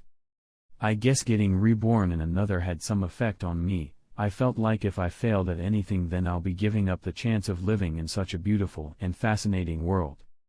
Failing in such an obscure thing was always a possibility, but what the failure meant to me is what made me this uncomfortable and annoyed. I guess I still had some oppressed emotions after coming to this world, just waiting to be liberated. It meant that failure is an option to me, and this is a mistake. Failure shouldn't be an option. As a researcher is what I am. I only have to do more research until the obscure becomes known and the impossible becomes possible. Ha ha ha ha, ha ha ha ha ha, Yasuo oh Yasuo, I lost control, and the first step back I faced, I laughed at my annoyance, giving a bit more color to my face until my laughter turned into a sudden calmness. Calmness as the chilliness and the gloominess surrounding me disappeared, leaving a comfortably tranquil air that enveloped me as a serene smile surfaced on my face. I lifted my looking at my pale palm, which wasn't affected by training at all, still as soft as ever. Negative rose is doing what it's supposed to, keeping me always in my prime. I was waiting for the day I emerge victorious against myself and gain absolute control over myself. The step back could be said to be an opportunity. It's better to face a step back now than later in life, for the cost at that point in time will possibly be heftier, which I can't allow. I closed my eyes for a while, then I started to calmly ruminate about myself. Just what happened to my motto from my last life. My happiness comes first before anything else. I only do things I enjoy and like, except in special cases, but even in such cases, I can never ever push myself this far. Food is a delicacy I enjoy, pain is something I hate, cleanliness is a commitment I'm comfortable with, yet I feel so dirty, I feel too uncomfortable and annoyed. This wasn't supposed to happen in the first place, but to a certain extent, it's a good thing. I closed my eyes for a few minutes, then I took my weighted clothes off and headed to the shower room. I took a long hot comfortable shower before changing into comfortable normal clothes with a black coat on top. I then sauntered to a nearby restaurant. I put my coat to the side, then I took a seat and ordered a few dishes. Then I ate slowly, making sure to enjoy every bite, akin to a person eating previous heavenly fruits slowly. Afraid he will eat all the fruits too fast, but their heavenly taste and scent were too tempting to miss. A bite drives the person to take another bite, enjoying the unearthly dishes. It took a while, but eventually, Yasuo finished the feast, leaving a satisfied smile on his face before he went back to his house directly to drift into the land of dreams. I slept for 3 days straight, only to wake up feeling better than ever. I had my morning coffee, slowly enjoying every moment and every sip with a smile adorning my pale face. I closed my eyes after I sitting down in a meditative position. Sometimes you just have to relax, enjoy yourself some more than answers come naturally. it's really not that hard to get what I want. My determination just wasn't enough. Of course, it's not that easy since it's not equivalent exchange if I'm the one in need. That's why I decided to give up ever being able to use emission and transmutation, which amount to 140%, much higher than the needed 60% in enhancement, but that's still not instrumental enough to me, so I just need more. Perhaps it's not about trading something for something else, it's about proving how far I'm willing to go. Nen is an extension of one's will, so it's about me. I'm not that interested in emission, but transmutation is too useful for me, so I thought that'd be enough. This is a vow that I plan to make anyway, though for something else, but I guess I have to do it now. I was just hesitating because after making the vow, there will be no chance of return or going back on it. I'm not interested in learning from my mistakes, I want to predict these mistakes and eliminate them, so this vow is necessary. To reach a height none other can reach, one needs to make sacrifices. I don't want to make any sacrifice that will affect my emotions negatively, nothing tangible. What I want is a possibility. If something were to happen, there will be a corresponding outcome. Just like the rule of for every action, there is a reaction. I need to prove my determination to myself. A strange atmosphere enveloped the house as I started what I wanted to do. My willpower is proven. My emotion is my desire, and I desire a 100% compatibility and enhancement. My determination is what I need to prove, and the following vow shall prove it, shaping my future with it. I vow. Chapter 24. A strange atmosphere enveloped the house as I started what I wanted to do. My willpower is proven. My emotion is my desire, and I desire a 100% compatibility and enhancement. My determination is what I need to prove, and the following vow shall prove it, shaping my future with it. Vow. I'll die if I ever feel like a failure. 10 is the process of keeping the nodes open, but also having aura flow through and around the body rather than away from it. Once maintained, it creates a shroud around the user that feels similar to standing in a lukewarm, viscous fluid. That's the light purple aura surrounding me, a light purple aura that soon started to turn darker and darker until signs of blackness left a mark on my aura as the beautiful light purple shining in my aura turned into a dark purple with a hint of black all around. A dark purple releasing an atmosphere of serenity, an air you wouldn't think such color can give. I opened my eyes and retracted my aura, entering Zetsu, yet the air of tranquility never left me as a relaxed smile painted my pale face. Now I can keep transmutation, which is quite precious to me. That's why I thought I'm going to succeed by giving up on it, though I had to make a much harsher vow. It's still a vow I'm satisfied with. A vow that comes with more benefits than I thought. When I release my aura, projecting it outwards, though dark purple aura seemed to have a further change than simply its color. It has a calm and serene feeling to it, with a sense of obscurity lowering my aura's presence quite a bit, though that won't change much as a Nen user can easily detect it. But will this change have an effect on when I enter Zetsu and lower my presence to my maximum? I do just that. Zetsu, I retract my aura, then close off my aura nodes, then I lower my heartbeats to my limit as I lower my presence. Perfection. That's how I can describe my current state, as I went beyond what a Zetsu state can do. I'm sure if I walk around it'll be hard for anyone to notice me even while passing by them. Except for Nen users, though it'll be useful against them to a certain extent, as if I tell someone, I'm 100% sure they won't be able to notice me except a few special cases. And a more important thing, an ability people in this world have, the ability to sense others' gaze on them, is something I have as well. In fact, because of my extraordinary sensorial ability, I could feel when the servants are watching me through the camera when I train in the isolation room. It's an obscure feeling which feels more like intuition. Now, I'm sure nothing and no one can feel my gaze on them. Of course, there are always exceptions. This could be considered an ability in itself, a weak one, but an ability nonetheless, though I don't know if this is a benefit of my vow or just because of my mentality developing. A smile of amusement surfaced on my face as I thought to myself, is this what they call enlightenment? Anyway, something else I noticed is my nen pool expanding significantly. Nen is quite complicated, though the vow I made is quite harsh. I still only got what I wanted, even though the vow could bring much more benefits if used in other things.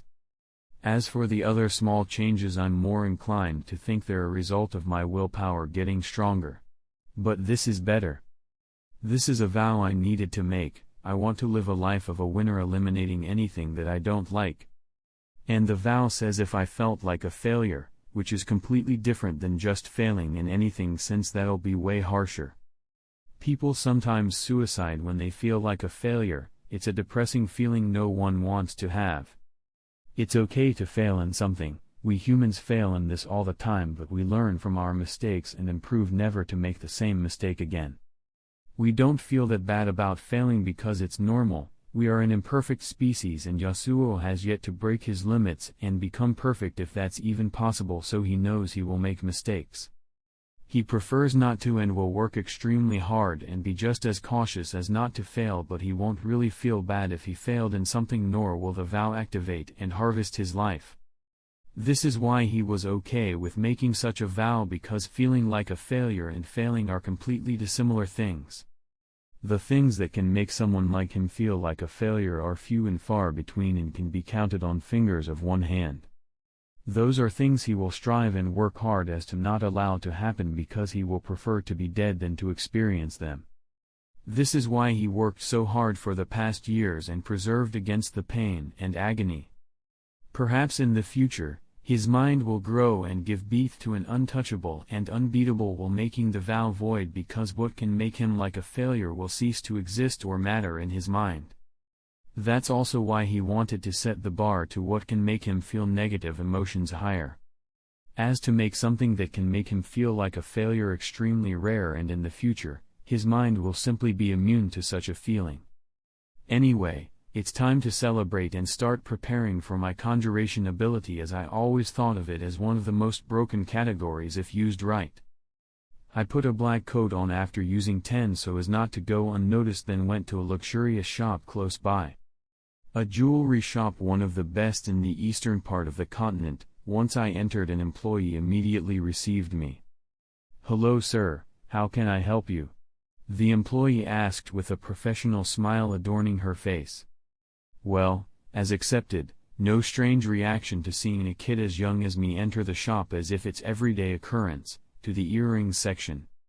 "Please follow me," she said, and turned around, leading the way. We reached the earrings section, where I looked around for something that suits my style. I looked for a while until I found a silvery long earring. I picked it up while handing her my account card. "This one, right away, sir." She completed the payment, then I headed back home, though something I noticed along the way is a strange atmosphere around me. A sense of tranquility that seems to affect everyone I pass by, subtly calming them and bringing silence with it, something I like. I closed my eyes, letting my senses guide me as I enjoyed the silence. My aura has this kind of effect on. This is a subtle manipulation my aura inflicts on others, though it's not that useful, but I am loving it. A beaming smile spread across my face as I reached my house. I picked up an ear-piercing device I bought along the way, then brought it to my left ear, then shoe an advanced Nen technique in which the user encases an object in aura, making it stronger. My aura enveloped the device, enhancing it, then click. Obviously, such a thing won't be able to go through my skin, so I have to use shoe. My training wasn't for naught, especially the last 6 months. I picked up the earring, then put it on. It's only one earring for my left ear solely, a special one that will stick with me for a while. I'll focus mostly on N for the next few months, as the time for creating my main ability is close. Also, since I'm a specialist, I've come to understand something about them. While specialists can create any ability they want, it'll much weaker than if they actually create an ability they dearly desire. Me, for example, I feel like I can make a specialist ability that has nothing to do with control, though the result won't be anywhere as good as if I created an ability that has something to do with control. Just like I could create my Violet Rose ability, which is mainly an enhancement ability but has a hint of specialization within. That will give much better results since it's actually something I desire and something that can come naturally, just like several other specialists whose Hatsu came naturally, such as Neon Nostrade, Pakinota, and Saradnik. I should also give some time to learning coding, perhaps it could be useful in Chapter 25. In a high-class house near Heaven's Arena, in a well-decorated room with a sense of elegance, a young boy estimated to be no older than 12 could be seen sitting on a chair with his legs crossed. He was wearing a long chain earring on his left ear and seems to be playing around with it using his left hand while holding a cup of coffee in his right hand, taking a sip once in a while. The strange thing is a book floating in front of him as pages seem to turn once in a while by themselves. However, what an ordinary person can't notice is the dark purple aura shrouding the book. The aura's source seems to be the dark-haired boy, as the aura was enveloping him as well while being connected to the book. It could be noticed that he is focused on reading the book as the pages only turn when he finished reading it, as if the book is within his control or is heeding his every wish, even the unspoken ones. He closed the book once he finished his coffee. He then changed his clothes and sauntered out with the forest near Heaven's Arena as his destination. A calm smile adorned his pale face while walking in a relaxed manner, yet no sound could be heard from his steps.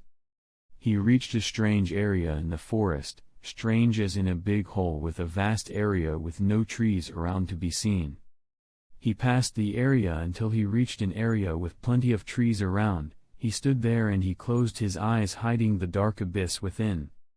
As he stood there, the air around him seemed to change, yet his posture remained as relaxed as ever until he silently disappeared, seemingly merging with void and drifting into the unknown and unseeable darkness.